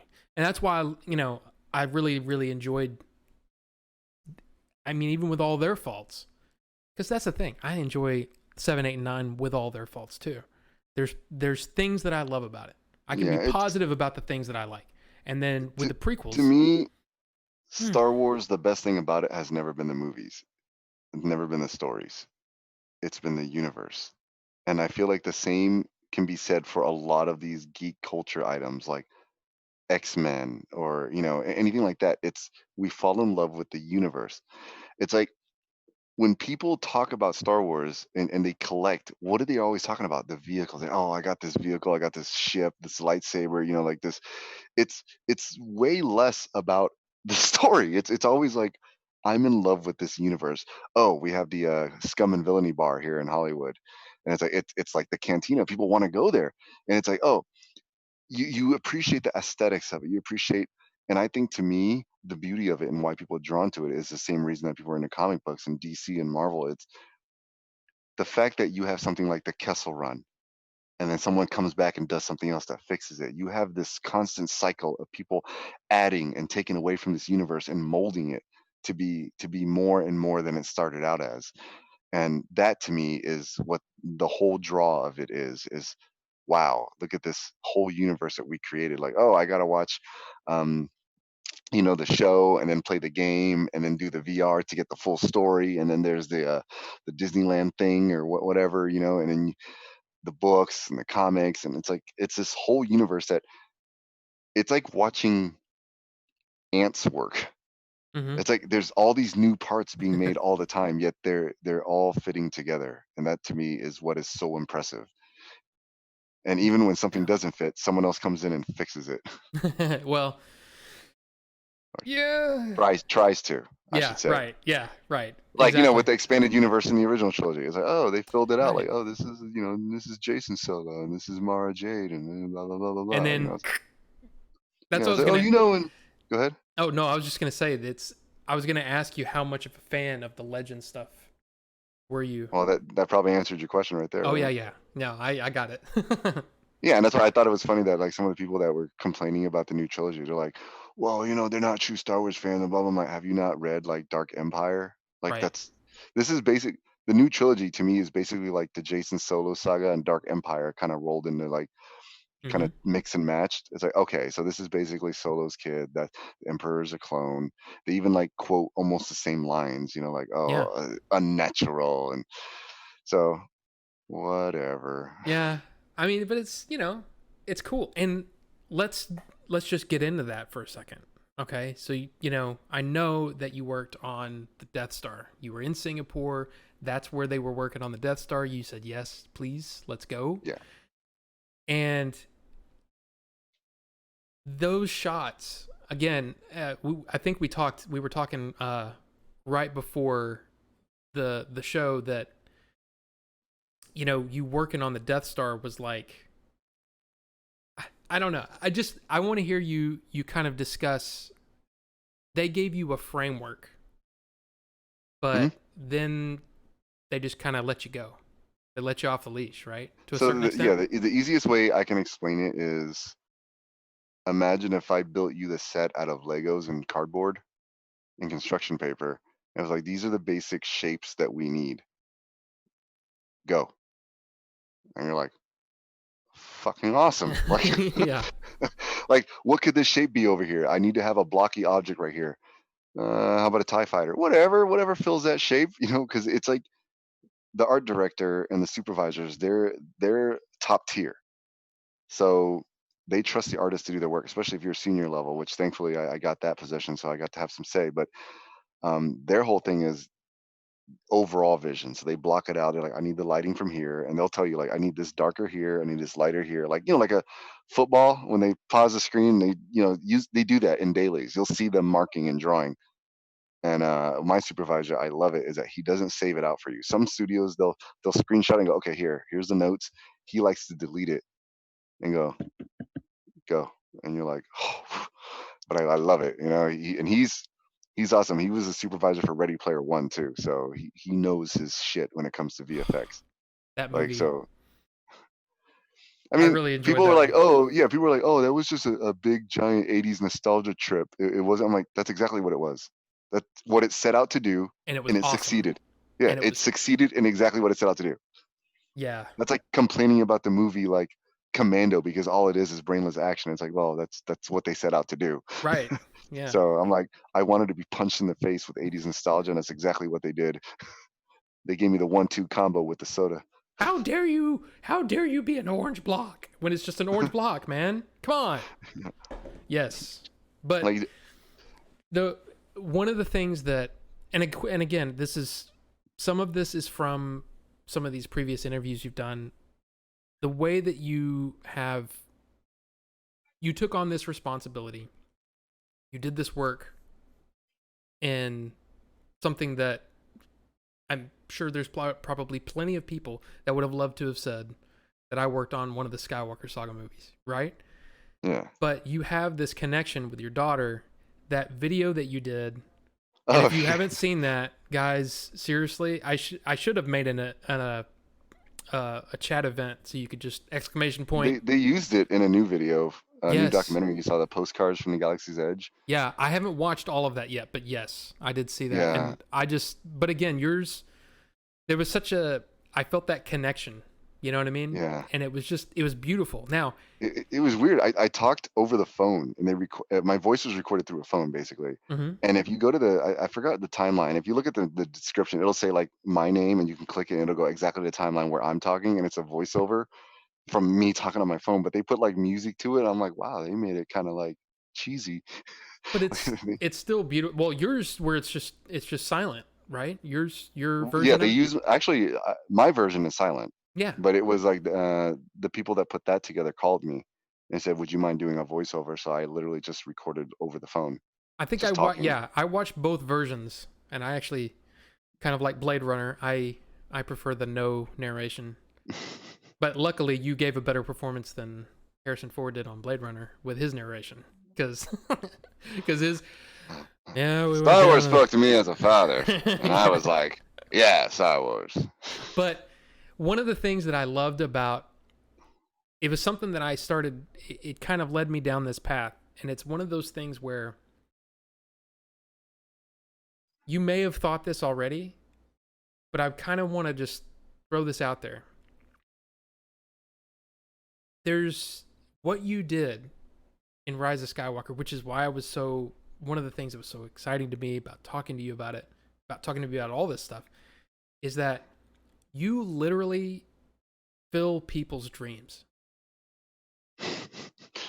Why do you got to say it like that, man? But it's true. Think about it.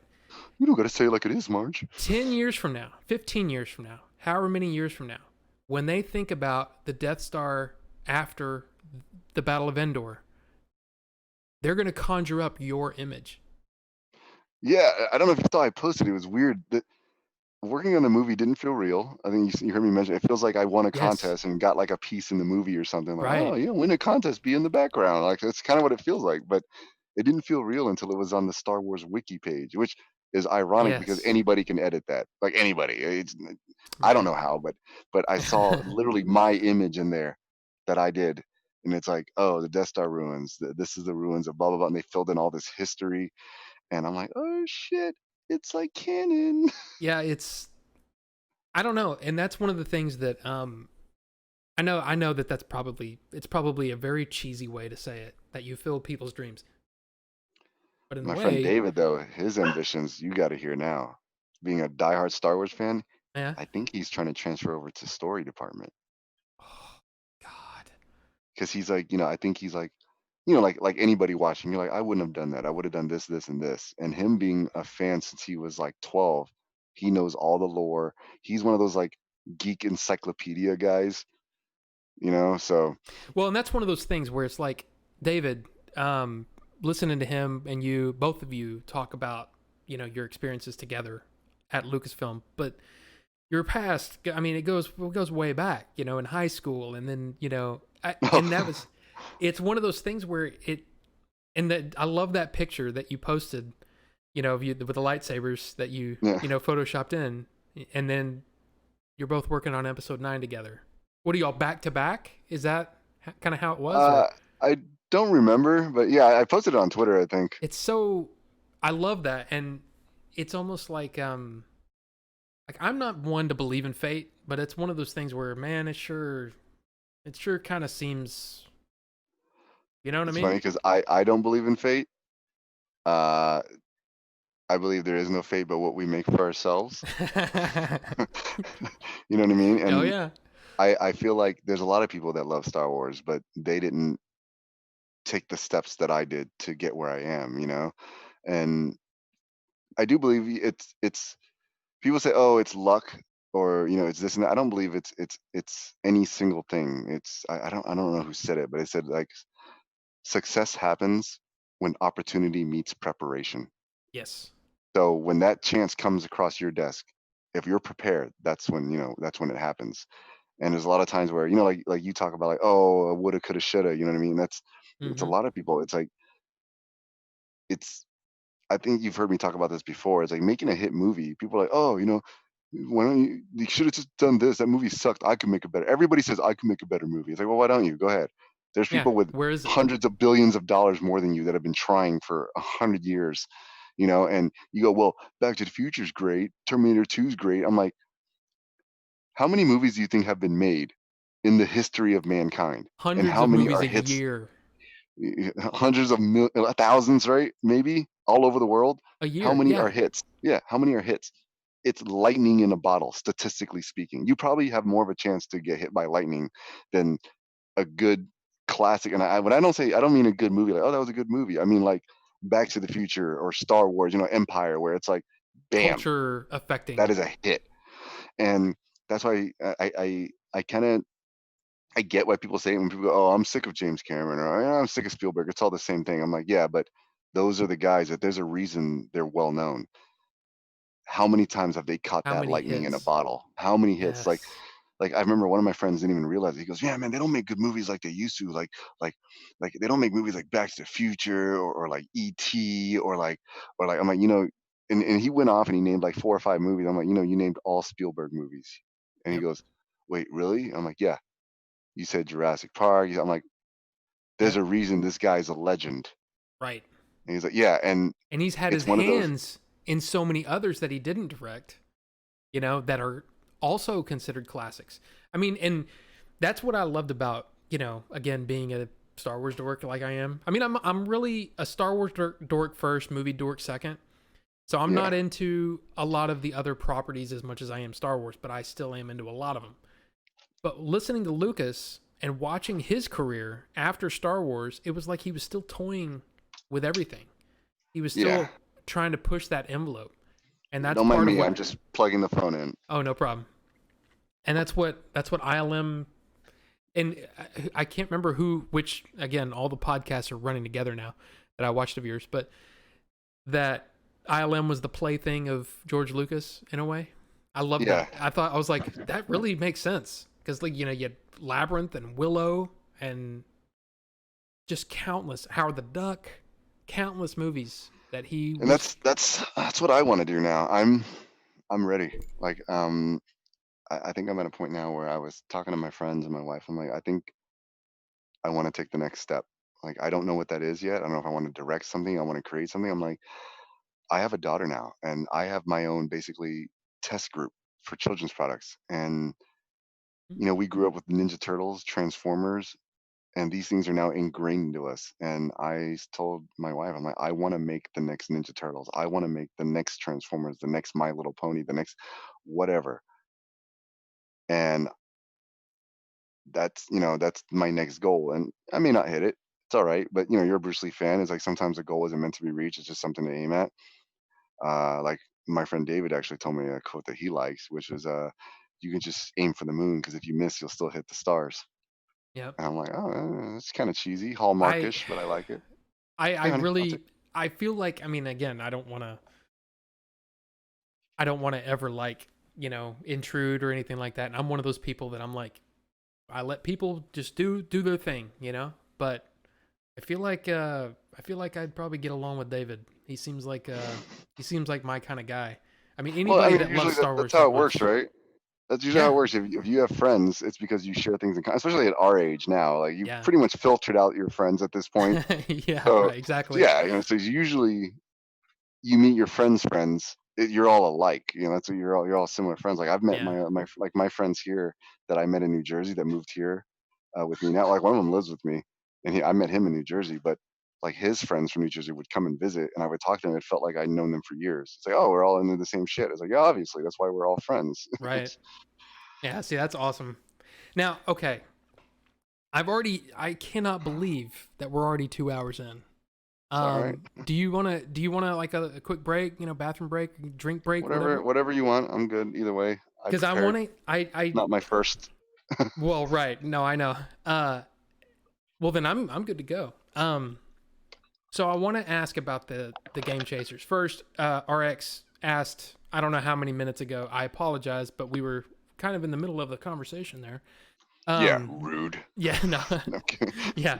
RX asked if you game chase sort of in the same. I don't know if you do in the same exact vein as like Billy and Jay do. I don't have the time to do that. Mm, I would, but it's mostly like when I was in Singapore, I did because I had the time over there. Because I would go to work and I'd have a set schedule and I'd get out and I hate to say it, but I didn't have anything else. I don't have any other family members, nothing.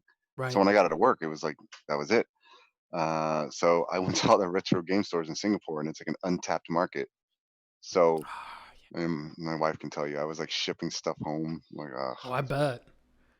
Well, it's yeah, just I like, got like, I'm like, oh, is that the NES Mini and the Famicom Mini? Yeah, I'll take that's both. cool. I was like, oh. And then while I was over there, the last week I was over there, the last month or two I was over there, they released the Mega Drive Mini. So I had on Amazon ordered the Genesis Mini to be sent to my US address, and over there I picked up the Mega Drive Mini, and then I picked up the tower, the Sega Tower over there. The Mini 32X and Oh Sonic. yes. Yeah, so I picked up I picked that up, and I remember Joe and Dave from GameStop. Joe was like, "You want to pick me up one too?" Oh yeah, of course, dude. I got you. Don't worry. Yeah. So I watched a lot of that stuff too. That that he's been doing because I full transparency. I didn't know who GameSack was starting into this. I knew Billy and yeah, Jay, I and that was a was big really it. fan. Yeah, and I got to tell you, I am so impressed with his. I mean, With yeah, this CG artist, I know, I'm. right? I'm Oh, I kidding. know. Yeah, exactly. But and I love the red mohawk one where you did with the Call of Duty one. Oh Joe's man, all I like, don't know what I was thinking. it was awesome though.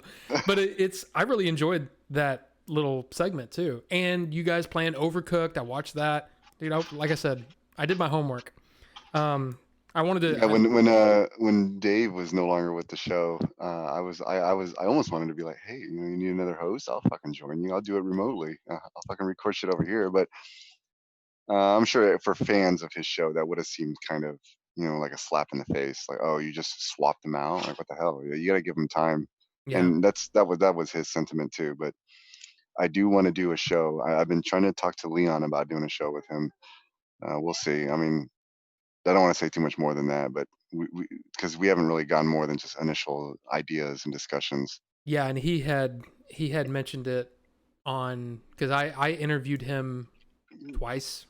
Just because the first one was so short because I didn't know what I was doing. But yeah, I'm interested. I will just say, if you guys do that, I will be a subscriber of that, and I'm very interested because I think it sounds awesome. So I'll just say that. Yeah, because there's some other channels that are similar to the idea I had. Because I've had the idea for my thing that I want to do for a while, and then I looked on YouTube, and it turns out I should have done it because in 2-3 years passed by, I didn't do it, and someone else did it, I've seen, and well, I won't and say who. they're not 100% accurate all the time. But then on one of their episodes, they got one of my buddies on. I saw my buddy on their show as a guest. I was like, "Oh, dude, no, you sold out." Because they have like millions of subscribers or whatever it is. They got Yeah. a decent amount. And they're getting better at it. I don't want to say anything more. I don't want to bash another show in here. I'm not trying Oh to do no, that. no, of course not. I mean, I Except totally Game get it Shack. though. I totally get it though because, I mean, let's be honest. This show is not exactly the most original idea either, but it was an idea that I had been sitting on for 2 years. So here we are. We're doing it. So yeah. But with the how did you meet Billy and Jay? Was it through Joe? Through Joe, yeah. I mean, I was aware of the show. My friend David was a huge fan of the show, so I had known about the show prior. He had told me about the show before, and I'd seen episodes here and there, but I wasn't, like a super follower. Like I didn't catch every episode, but I was aware of who they are because, obviously I follow a lot of the retro game YouTube channels, so Right. it's all the same circle. Mm-hmm. But Joe reached out and said, "Hey, Billy's making a thing. If you're interested in helping out?" I'm like, "Oh yeah, for sure." And I told David, and he almost pissed his pants. Like he's such a big fan of Billy, and that was the weirdest experience ever. Where we're driving to Billy's place, and David's like, "I can't believe I'm going to meet Billy," and Billy's like, "I can't believe I'm going to meet this guy, David." It was like, you guys are like, this is a weird thing. They're like fanboying about each other. So it's almost like you imagine two like teenagers on their first date ever in life, like just looking at each other. Hey. Well, it's okay. I have a very similar experience. Of course, with you, I was really trying to play it cool, but I was kind of like, holy crap, I didn't know he was gonna be here today. You know? It was like, I'm just a dude. I know, but it's again, I've told you. I mean, I've told you a little bit. My love of movies is insane, and I get really hyperbolic when it comes to the people that work on them because I appreciate the work so much. I met Ben Burt, because I was always big on sound as a kid, which I'm helping with the sound for the Game Chasers movie, but it was always something that I was really amazed at. It's like, think about that movie without sound. And think about the blasters and the lightsabers and you know what I mean? All those sounds that he created and he put together. Sorry. No, it's okay. It's Already. okay. Yeah. But you know what I mean? And so meeting him, I fanboyed out. When I met Leon and I was like, I don't know who this guy is. And they're like, oh, he worked on whatever, Game of Thrones and all these movies. And I'm like, really? Oh my God. So I fanboyed with him. You know what the And it's best just, part about working in this entertainment industry is, if you're a geek like us, is you can trade collectibles with your yes. friends. I'm like, so you worked on the Star Trek Discovery, right? He's like, yeah. I'm like, he's like, yeah, you were in episode 9. I'm like, yeah. He's like, I'll trade you. You sign me something and I'll sign you something. All right, cool. Let's do that. Dude, And that's so like one cool. of my friends, I was like, hey, so since I worked on episode 9, what if I buy like an X-wing model kit and I put it together and sign it for you? You willing to sign like a Star Trek ship for me? You want to put one of those together and send it my way? He's like, yeah, dude, I got you. I'm like, yeah, I got you. Let's do it. See, So that's awesome. it's weird. Like you can, I'm sure you've heard me say it before. Is like, it's weird because does that mean I can sign my own props? Like, Yeah. like it's just a really weird thing. Yeah, but they don't really sell. Unfortunately, they don't really sell a Death Star, do they? They do. I mean, the Lego No, they sell a model kit. of the It's wreckage. small. It's small. No, not the wreckage, no. But Oh, okay. like what if I made one? Like what if I kit bashed and made my own and just sold it? Like that. The thing is, once I finish making it, I would probably not want to sell it, and I don't, because Right. I wouldn't want to make another one. I'm not going to make two. Right. Right. But So I remember when, and this was a couple of weeks after, I'd quit my job. I'm helping Billy. He calls me up, and I hope they don't mind telling me telling this story, but I'm sure it's okay. he goes, "Hey, I'm going over to Wood's house. Do you want to go?" Oh, I Yes. hate that guy. I'm just kidding. I've only met him like twice. I'm kidding.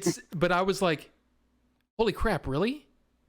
You really?" And he goes, "Yeah. Just come on over." And so, yeah, for me that was a big deal because I'm big into the Switch. So of course I knew who Wood was. You know what I mean? Uh, And it was like, holy crap, that's the guy with the hair flip and the oh my god. And he was just super cool. No big thing. But I was like, I was trying to play it cool and not be all like fanboyish and go, oh my god, yeah. that's where he films oh my god. You know, all that stuff. But he was like, Billy goes, Rob, tell him what you told me you know, when and I was like, yeah, okay, yeah. I've been a fan for a while. And he's like, cool, man, I appreciate it. And that was it. And then it just became like it was normal after that. But man, Yeah. that was a big thing for me. So I Yeah, was like, it holy was weird crap. for me. My wife made fun of me for it all the time, but I was like that with AVGN.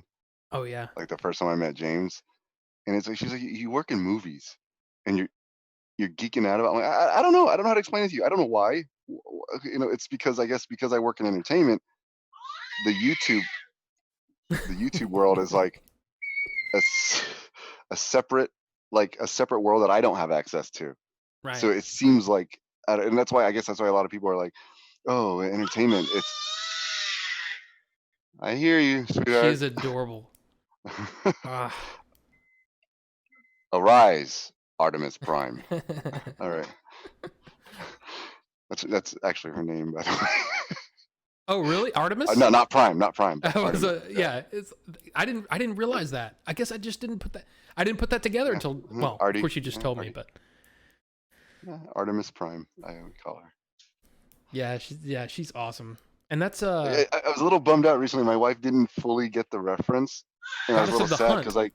because well, you know, from Transformers when he goes, Yeah. "Arise, Rodimus Prime," you know, like, Mm-hmm. so she was waking up in the morning. She's like, "Oh, we need to wake her up anyway. It's time for her, you know, to get up." And I was like looking at the crib, going, "Arise, Artemis Prime, get it." And the wife's like, "Was that like a Transformers thing or something?" I'm like, "Oh, ah, come The on."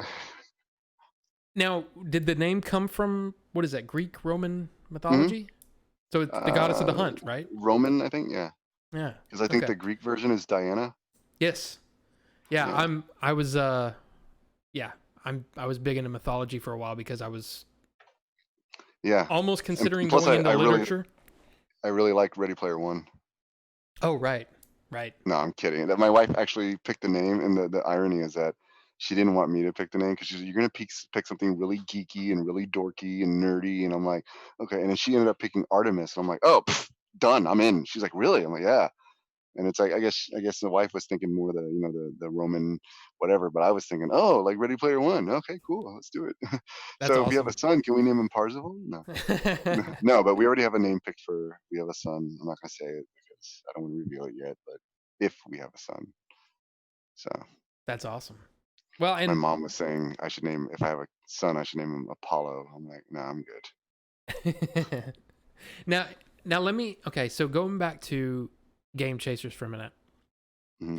Um can you discuss what you're working on in the movie or I can discuss some of it.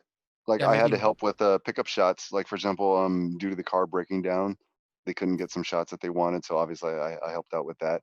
And I know a lot of people are like, oh, a CG car. It happens way more often than you think in movies all the time. So there's some little things like that, or if they couldn't get a shot where they wanted to be in a certain area, I could fill that in. You know, could put a CG car in the scene, anything like that.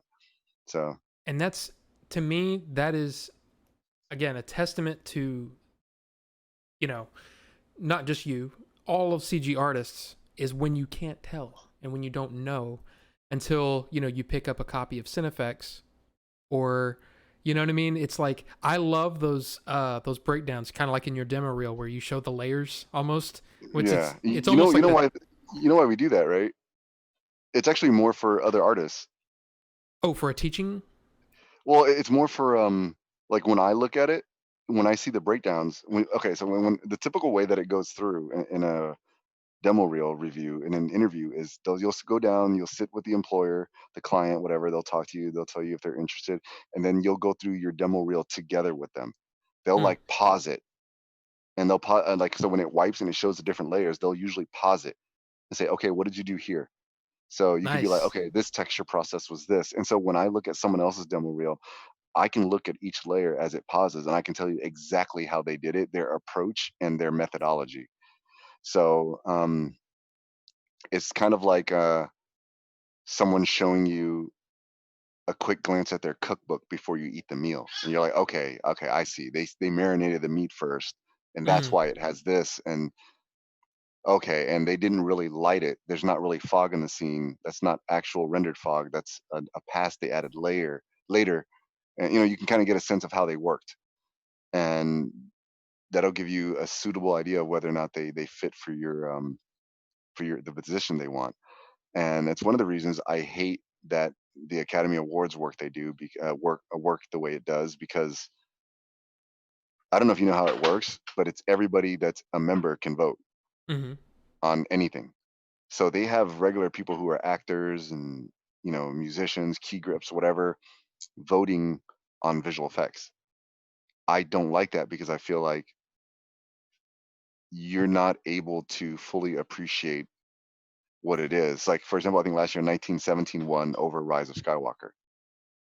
And I don't understand that. Of course, I'm biased, but I'm like, look, dude, you have no idea what we went through to do what we did.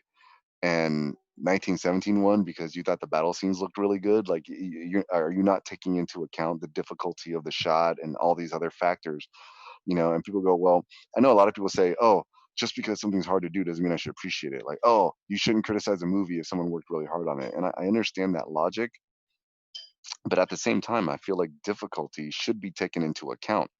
Because if someone told you, "Hey, I carved this statue out of styrofoam," you'd be like, "Ah, whatever." But if someone said, "Hey, I carved this statue out of marble," it could look exactly the same. But the fact that they did it out of marble, I feel like should be taken into account when judging.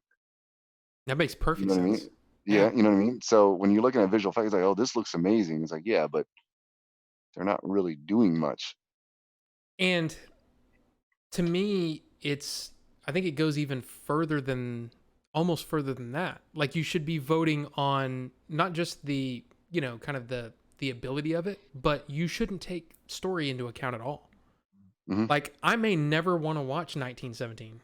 I I still haven't seen it, but I do want to see Oh, it. it's great. Yeah, it's a great movie. That's what I've heard. It's a great movie. I just haven't seen it yet. And it's because my wife is so damn busy, we can never sit down and watch it together. Anyway, uh if I didn't like 1917, that should have nothing to do with whether or not the CG is impressive. Or if I don't know how to say it. It's like on every single situation, you might have a movie that's not well received, not well liked, but if the technical ability is there, they should be considered and awarded for it. You know? So, Yeah. I don't know. It's almost like It's like it's a punishing one department for the fault of another. correct. Or it's just a popularity contest, in which case, is it really worth that anyway? Or Yeah. do I mean, I they think the problem is, like I said, it's people that aren't well versed in it are trying to judge it. or they say something like, "Oh, well, we gave them an award for episode 7," or you know what I mean? Or because that happens a lot in all awards is that they take in they it's almost like, well, they probably won't give this award to Meryl Streep this year because she had one last year for so and so. I'm like, but what if she still Yeah, did the but that's best that's the job? problem, is that it's literally individuals voting. So they're probably Right. like a bunch of individuals thinking exactly that way. Like, I would vote for her, but she won last year. I think this person deserves it. You know what I mean? Like Correct. it's people think it's some like council. It doesn't work that way. It's actually like when you watch it, all the people in the audience, those are the people that voted. Right. Like, like I get a little voting thing if I want, because I'm part of the Visual Effects Society. But I mean, I don't I don't vote. What am I gonna vote for best actor or something? I don't know, but Right. you know what I mean? Like, but that's kind of the way it works, and I think it's a flawed system. You know, Because I want my Oscar, damn it. Right. And you know what's funny too is that like it's Jim said pours a whiskey and ginger ale. Let's go, boys. Uh, but by the way, my dad asked the best day and the worst day. That really doesn't apply to Yoshi because you weren't on set for the Game Chasers. That's a thing I've been asking a lot of the people that worked on the movie. But I don't know if you Your would dad, even. your dad was in the military, right? He was in the Marines. Huh? Or No. who was it that was in the Marines in Oh, the Jim. comment? Jim Jim, that's said right. the. No. Okay. For some reason, I thought you said your dad was too, or something. I'm remembering Oh wrong. no, But no. just speaking from experience on multiple sets, yes, being on set always sucks. It has fun moments, but overall, it sucks. Everybody thinks it's glamorous, and I mean, yeah, you've been on set now. It's not. It's a lot of waiting around, doing nothing, being bored, and then doing shit over because someone messed up something or something was missing. It's like nothing ever goes right ever. It doesn't matter how big or small the production is. It's nonstop chaos. See, it's weird. I've said this before on here, but I didn't when I on the way home the final night, right? We've wrapped. I'm on the way home, the hour drive back to my house, and I'm like, never again. And then like 3 or 4 days later, I'm like, when can I do it again? There's Yeah. something about it. It's like I think everybody's got different personalities for that kind of thing. You know what I mean? And I feel like it's Jim said, he said, look, man, they stuffed me in a trunk. At least you have an undo button. It's kind of funny. But it's weird. It's like it's just like me. I really started to really get into the spontaneity of it. You know what I mean? Where, like you said, things are going to go wrong almost every day. It's how everybody reacts to it and everybody adapts and then moves forward. I was really digging watching that process. But I totally get it though, man. I mean, there is a lot of waiting, and especially if you're on a set and nobody knows who you are, I would think that would be even harder because you just kind of like I keep thinking, do I want to do another script supervisor job? And I'm like, I don't know, man, because I'd just be sitting there doing my thing and like I don't know anybody. You know what I mean? Yeah. I just don't know if I could do it if I didn't have some sort of, entry into the production. You know what I mean? I don't know. But It's like they say, everybody wants to do it. But it's never as glamorous as you think it is. right. And even like I said, I mean, from my perspective now, I don't work for Apple anymore, or I don't work for the company that was contracted to work with Apple anymore. But all I can say is that it wasn't as glamorous as I had expected it to be. But I enjoyed my time, but I also realized that my time was done. And so I got to move on. And boy, did I get to move on. Go from there to a movie set. I mean, wow, it was fun. But I mean, I got to be honest with you. I kind of knew this, that we were probably going to try to get into Game Chasers, and there's not really a whole lot you can say. But there's a couple of other things that I wanted to ask you about, and these were kind of like if we can get to it. The Mandalorian. Hmm? I love the story about the impossible shot. I mean, it was just, I was like, man, that is so cool that you got to do that. Now, and I know that you were, oh my God, I could feel your enthusiasm when you were talking about Gina Carano. Because I felt the exact same way. I was like, hell yeah, Gina, you go, girl. Yeah. And then seeing her on the, in Celebration, and it was the response that she got was like, oh my God, I'm so happy. I was like, I was like tearing up. Yeah, but she'd get that response regardless of what it was she was up there for. Let's be real. Well, yeah, but I mean, you know what I'm saying? Those Star Wars, well, right. But the reception that she got was very welcoming. And it was like, I mean, you know better than most how Star Wars fans can be. And I just didn't know what to expect. I was like, when oh God, I just went blank on his name. The guy that plays the Mandalorian or voices the Pedro Mandalorian. Pascal. Yes, when he came out, of course, big, yeah, and I was kind of thinking Gina Carano would come out and it'd be like, yeah, like yeah, it's another person, but they Well, I gave mean, I her think a lot of fans knew her from, and I didn't realize this. A lot of fans that cheered for her, they didn't really know her from MMA. They knew her from Deadpool right and from yeah, and and from from Command and Haywire. Conquer. Yep. Yeah, and Command and Conquer. So it was she was already like accepted into the geek universe. I think See, it I was like, didn't think oh about that. yeah, it's like, oh, here's Hmm. like the Russian sniper from Command and Conquer and Angel Dust from Deadpool. She's coming into the Mandalorian. Like that's like a lot of people I talk to that don't follow MMA. That was like their kind of thought process. Was like, holy crap, Angel Dust, the one that punched Colossus in the nuts, Right. and I he didn't should have moved his damn hand. I didn't even yeah. I didn't even think about that though. I just thought because I can't see her as anything but an MMA fighter in a you know what I mean, in a certain way. Like I really enjoyed what she did in the Mandalorian, But man, how cool was it to find out that the episode that you worked on was her introduction, basically? I mean, It was like everything lined up, man. it was It's like so I got awesome. shot down so many times for so many years, and then everything just went whoop. I was like, all right, I let's do it. it's one of those weird fate things in a way. Yeah. But like you said, the fate There's a is lot of problems too. Like I worked on a movie that I wasn't paid for. They actually stiffed me and then they pulled back payment.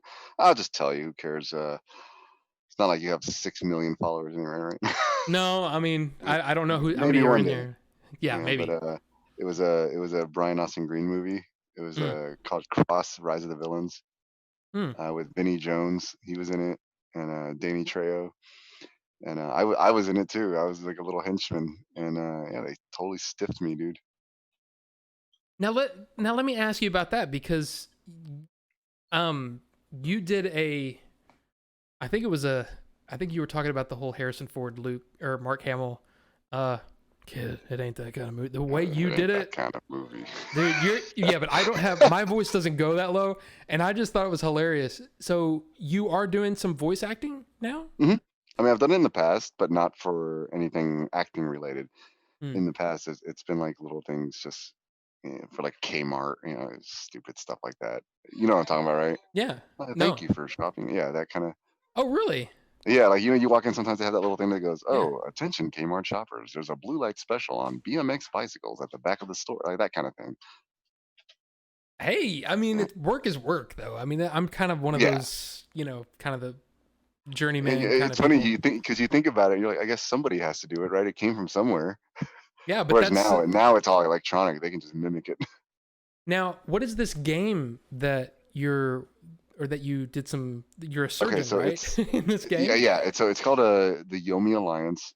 Um, so I was talking to the guy, and he was like, "Oh, I like your voice. You want to be in the game? Yeah, let's do it. Well, that's interesting.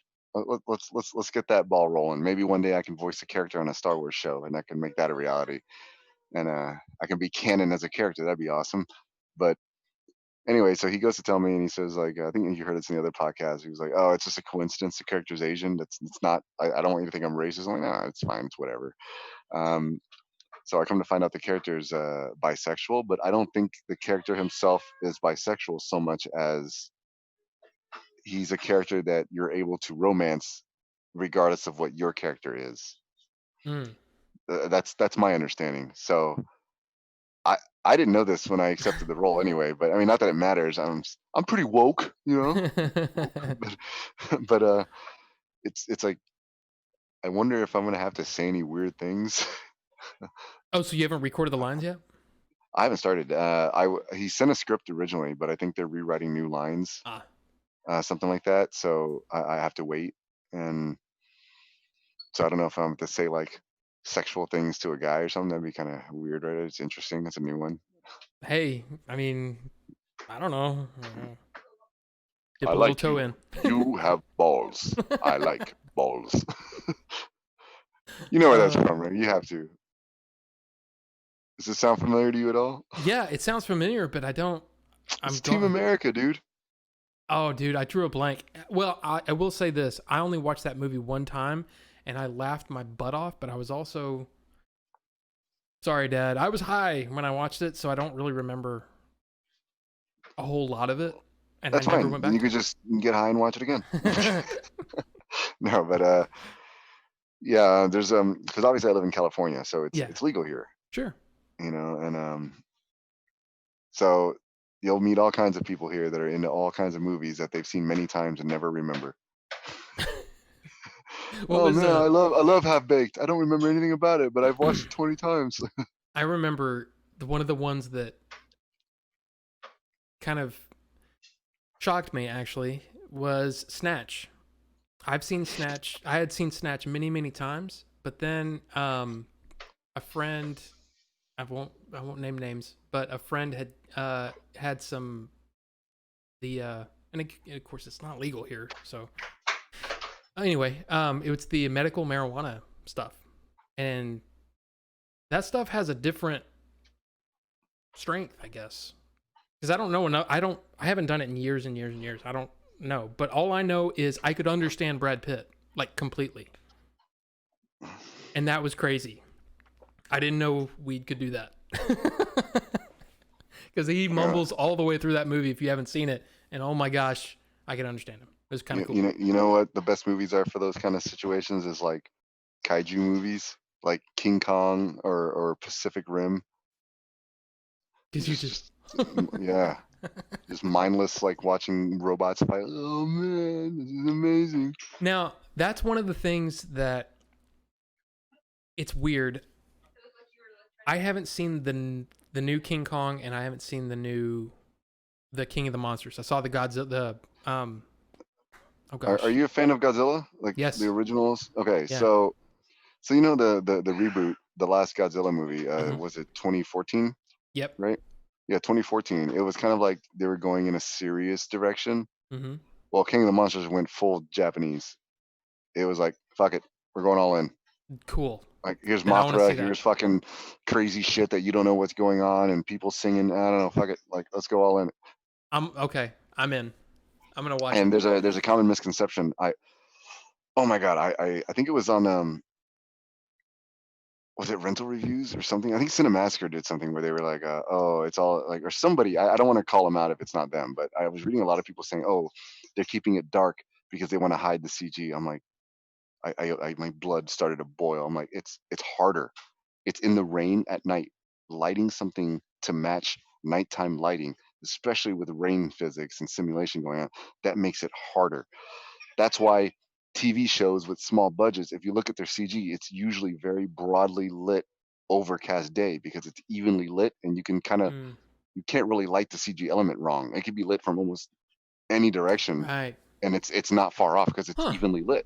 Whereas if you're like imagine if you had a scene with two lights on the side, now you have a CG element. If you don't get those two lights just right at the right angle, right away you can tell it doesn't belong in the scene. And then you also have the risk Mm.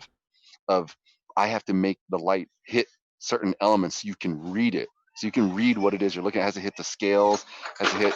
So you okay? Yeah, so it has to be lit in a way that is appealing, that you can see what's going on. And so it's you face all the same challenges that people who light practical suits and props do on set. Like you've Mm. worked on a movie set now. Yeah. Low light lighting is a pain in the ass. And just because it's digital doesn't make it any easier because everything in the digital world works just as it does physically. I have to place lights and move them for the lens digitally. I have an Hmm. f-stop. I have I have the Yeah. lens. It all works the same way. It's just virtually instead of real. So it doesn't make it any easier. See, Go ahead. that's what's weird is that I got into 3D for about 5 minutes, and it was because I was like, that's exactly why right there. You're talking about the f stops and all that stuff. I was doing the tutorials. I'm going, okay, if I'm gonna do that, I'm just gonna pick up a camera. Hey, and it was just Yeah. like that's what I And that's just never why picked it because back up. it's part of my job to know it. I have Yeah, to understand it because I have you to have to match what's match. on set. Exactly. So that's why like when I was talking to Billy, I'm like, hey, just whatever you're recording, just write down whatever your lens you're using. Like if you're using a 35 millimeter or 24 millimeter, let me know what kind of lighting you're using, what angles, And then Billy goes, "Oh, sorry, I forgot to get all that." I'm kidding. But anyways, that's all the information that I use because I recreated digitally. And then you have the added problem now is people go, "Oh, it's easier." It's like, well, it is and it isn't. The reason directors like using CG is because you can change it on the fly. Like moving a light in 3D is a lot easier than in real life. Right. But the initial setup takes longer because now I can't just like to make a spaceship, I can't just grab plywood and spray paint it. I have to build this polygon by polygon. So it takes longer in the initial startup. But at the end, I have something I can work with. And that's why people go, "Oh, well, why do they use CG if it looks better real?" I'm like, well, that's usually the reason why is when directors know they have that flexibility to change it. And it also works against the movie too, because you have problems where like the thing, they kept rushing it because the client kept Hmm. changing their mind, and you have less time to do the CG, and it looks like crap, and everybody blames the CG. And it's those are the things that I don't like. It's like, well, it Right. wasn't our fault. It was the movie, like Green Lantern. What am I supposed to say if they say it looks too real? Like, what do you say to that? It looks too real. Make it more like vibrant and animated. Like, okay. And then the movie comes out. And it's like, oh, these Green Lantern suits look like cartoons. Why did they? I'm like, what do you want me to do? Right. Well, when it and that's the well, especially after being on set, it changed my view of movies and my enjoyment of movies. Sometimes it's sometimes it's a little tough. I mean, when I'm noticing continuity errors in The Dark Knight, it's like, wow, that's Yeah. I guess it's rubbed And off on and me. that's the But problem too, is when we do fix it. Like you talk about the impossible task I had on Mandalorian. Like the fact that I yes. did it. The problem with that is even though it was a pain in the ass and I had to basically hand paint it, at the end of the day now you have directors that get used to the fact that it can be done and they don't realize how involved it is, and you can't just do that every time. And you're not always going to have it look good when you rush it like that, but then now you have directors that on set they say it all the time, oh, we'll just fix it in post. It's like, no, it doesn't work that way. You can't just say we'll fix it in post. Just because I did it last time doesn't mean it's easy and it can be done every time. Hell, the next time you ask me for something that you just didn't feel like fixing on set, that might take me 2 months in post. Right. You don't know, but there's a Well, lot of modern directors that fall into that. it's but it's what you're describing is corporate America. Hmm. It's it's the exact same thing. They just want what they want. They don't care how. They just want what they want. They don't care how much work it takes. They don't care. You know what I mean? Like, Yeah. I can't tell you how similar that story you just told was to daily life working where I worked. It's just it was like, well, that's not the best way to do it. You do it this way. And they're like, well, we don't care. We want it this way. Okay, so we're going to do the thing that doesn't make sense. Got it. Okay. And it's going to take twice as long to do it. And And you I don't think, care that I'm going to be working late trying to get this done by tomorrow. honestly, I think Thanks. that's why ILM is successful. Um, if you look, like they only hire, and that's why I was so, grateful to be there, is they only hire top tier talent for the Yep. most part. And it's because they don't have to guide you. They don't have, they, when I was there, it wasn't, this is the way we do it. It was, here's your shot, go. You figure out how to do it. And that way, every artist that's there that's on the senior generalist team, we approach it in different ways and it's our shot and we communicate with each other without much management. Like I'll look Mm-hmm. over at David and be like, hey, from my angle, I need your piece because I can see your piece in the background of my angle. So why don't you spit that out for me on the server and I'll grab the file and little things like that. And because we can communicate with each other. Um, and most smaller studios don't do things that way. They have like a pipeline, like you do this because they hire more junior artists that are fresher out of school that don't have a broader skill set, and but that's how they get by, is they have a structured pipeline. So like for example, one of the newer studios I was at was Blur Studio. And if I had to compare, because Blur is a newer studio compared to ILM, the way they run things is completely different. Blur has a very streamlined pipeline. I would say it's like a Porsche, and every single artist in there is like a cog in the machine that works together very, very well. They have very specific jobs and they do each part very, very well. Whereas ILM is more like Mad Max's Interceptor. Like it's like cobbled Mm, together, but it runs strong because each individual piece, each individual artist is so strong individually, they can carry a whole scene by themselves. And one of the reasons that ILM hasn't switched to like a newer type of pipeline is A, it's worked for them for this long. And because they're a name company, they can keep hiring top talent. And B, they're so busy year round that they can never have time to shut down a studio to revamp the pipeline. You can't because it's going all the time. They Right. have Marvel movies in production, TV show. They have everything going on all at once. Yeah. It's like trying to change the tires on the A moving bus and car. speed. Yeah, or the bus Yeah, and speed, you know. You can't do that. That's actually really that's fascinating. I mean, and that's the kind of stuff that I really like yeah, to learn and, about, and even if I'm that's not going to ever work there. yeah, and that's why I didn't. It wasn't until I got there that I realized why in the industry when you hear like a guy coming from ILM, it was a big deal. It's like this guy can carry a scene by himself. Like it was like he can do everything from the concept art, the modeling, the compositing, all the way through to the end, like individually.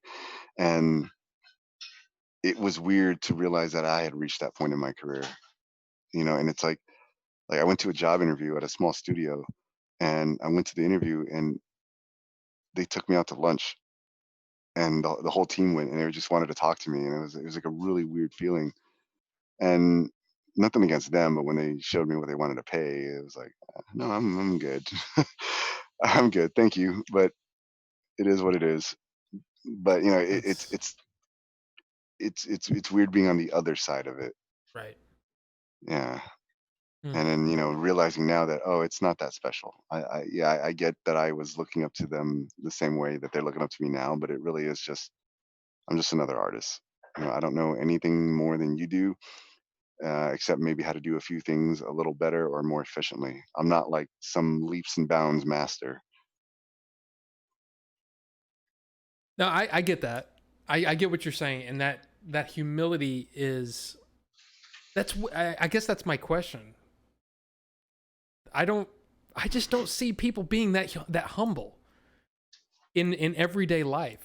Do you? I mean, it sounds like a lot of the It sounds artists that weird you. because when you say humble, that means to me, someone being humble, that's like Chuck Norris being like, ah, go you could beat me up. Like, it's like someone really hiding some amazing ability or talent to be humble. I feel like I'm not being humble because I'm not hiding some crazy innate ability that I'm not sharing with some. I don't know. Right? It's kind of weird to me. It's like, I what don't am I being know. humble about?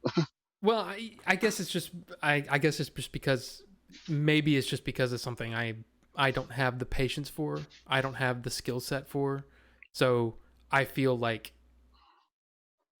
I don't know. Maybe I'm like stuck in the Middle Ages and it's all magic to me. I don't know.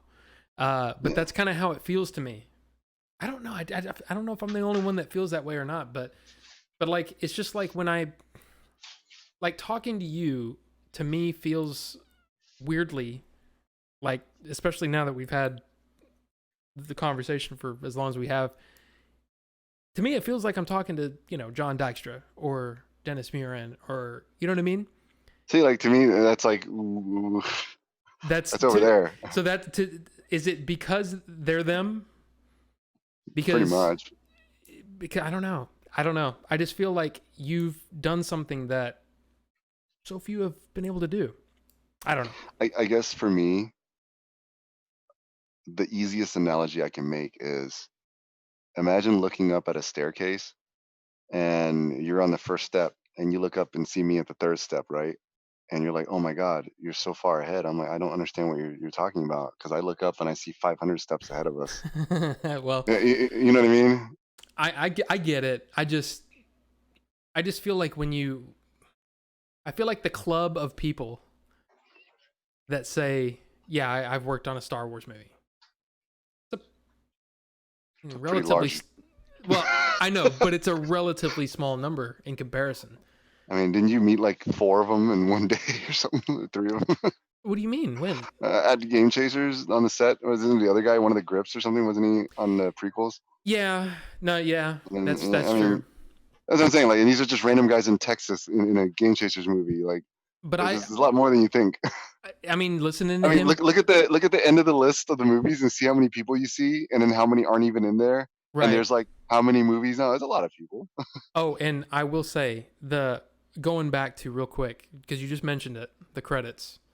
Yeah. Going back, I thought that was a beautiful story that you told about when you saw your name in the credits finally, right? I will tell you that again, I've talked about my nieces and nephews. I don't know if I talked about it when we were live or not, but talking about their own prequels, right? They like the sequel trilogy better than anything. Mm-hmm. My wife and I took them to go see it. It was their first time seeing it. Of course, they loved it, and they're like, "Okay, let's go." And I'm like, "No, no, no, we can't go yet." And we waited for your name, and your name came up, and I went Yoshi, and we were like one of there was 6 of us, right, that were there. There was only a couple of other people in there, but I don't. There was a You know, pride Mario there. Kart or Smash Brothers style, Yoshi. No, I was just excited, but I was just sitting there It's weird, kind of, right? It's like a connection. yeah, but I was staring at it at your name going up, and it wasn't like, hey, I know that guy. It was like, man, I'm so proud for him. Yeah, I don't know if that's weird or not. Am I No, weird, Chad? it's like watching someone get a medal pinned on their chest or winning a I medal at the guess. Olympics. You know, it's like you're seeing like, oh, look, good for them. You know, good for I, you. I just I don't know. It was like, I guess it's because maybe it's MMA has taught me all the all the watching some of these guys win belts and stuff, and they're very emotional about it and all that kind of stuff. And I'm just like, oh, I'm just so glad for them. They finally got there. And I feel like that was your moment there up there, Oh and it yeah. was and I found that interesting that you were talking about with the Mandalorian, that you were just really helping out with it. You Yeah. know what I mean? Mm-hmm. I watched those credits multiple times. Like, where is I he? don't. I don't. Yeah, I'm not in there. Yeah, I was so kind of disappointed. I'm like, Well, it's huh, TV, so they only have limited. It's TV right, show format, so they have limit. They're not going to run credits for 20 minutes like in a movie. You know. right. But I was kind of like, where is he? Don't worry. I was a little bummed too. I was like, maybe they put it in. There's a chance. It was such a small. You know, it was only 2 small little scenes that I helped on, Right. but I was hoping, and I saw the credits. I'm like, ah, bummer. All right, whatever. Yeah, but it was still the listening to you tell that story. It was pretty cool too. The impossible shot, which basically, guys, I just realized that we talked about it like everybody else knows what we're talking about, but basically it was him given a blank slate with no reference and was just right. I mean, I Yeah, got that right? And yeah. you did an old school matte painting, which was like, that's cool. That's kind of cool. You did you go back and watch it then after I said that? No, It's not yet. it's I episode just 4. watched. Yeah, it's when he takes off his helmet and he puts it down and Yep. you look out the window. That's all a matte painting. See, I definitely need to watch it again because Yeah. my whole thing was I kept running out of like. Well, part of it was I was watching them all and got to the end. I was like, okay, I only have one left. And then last night, really late, I go, holy crap, Scarif has a part 2. Crap. So I listened to that, and then I was like, I didn't really need to listen to that one because it was very Star Wars. You guys went down the fan Star path. Wars rabbit hole. I Yeah. loved it, but it was almost like by the end of it, I was like, I Star really Wars didn't. out. Yeah, well, no, it wasn't that, dude. You cannot Star Wars me out. Okay, it's just not possible. But I didn't need that for because I knew that my questions weren't going to be super Star Wars focused. I wanted to focus on your career, not just Star Wars. That makes sense. Yeah. Um, because I feel like there was more to you than just Star Wars. I don't know. Not really. No, I not, really not think there according is. to most people. No, and that's what one of the things that I wanted to do too is be able to highlight that you're more than just Star Wars. I mean, the Star Wars is a great part, a beautiful part, but anyway. Well, I mean, I'm out of questions.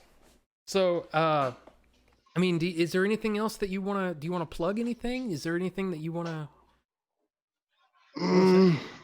No, that's pretty much it. I'm on the advisory circle for um, Retro Gaming 1989. It's or something like that. It's the same team that made In Search of Darkness, In Search of Tomorrow. You know all those documentaries Mm-hmm. coming out, right? Mm-hmm. Yes. I was on the advisory board for In Search of Tomorrow, but I asked to be removed.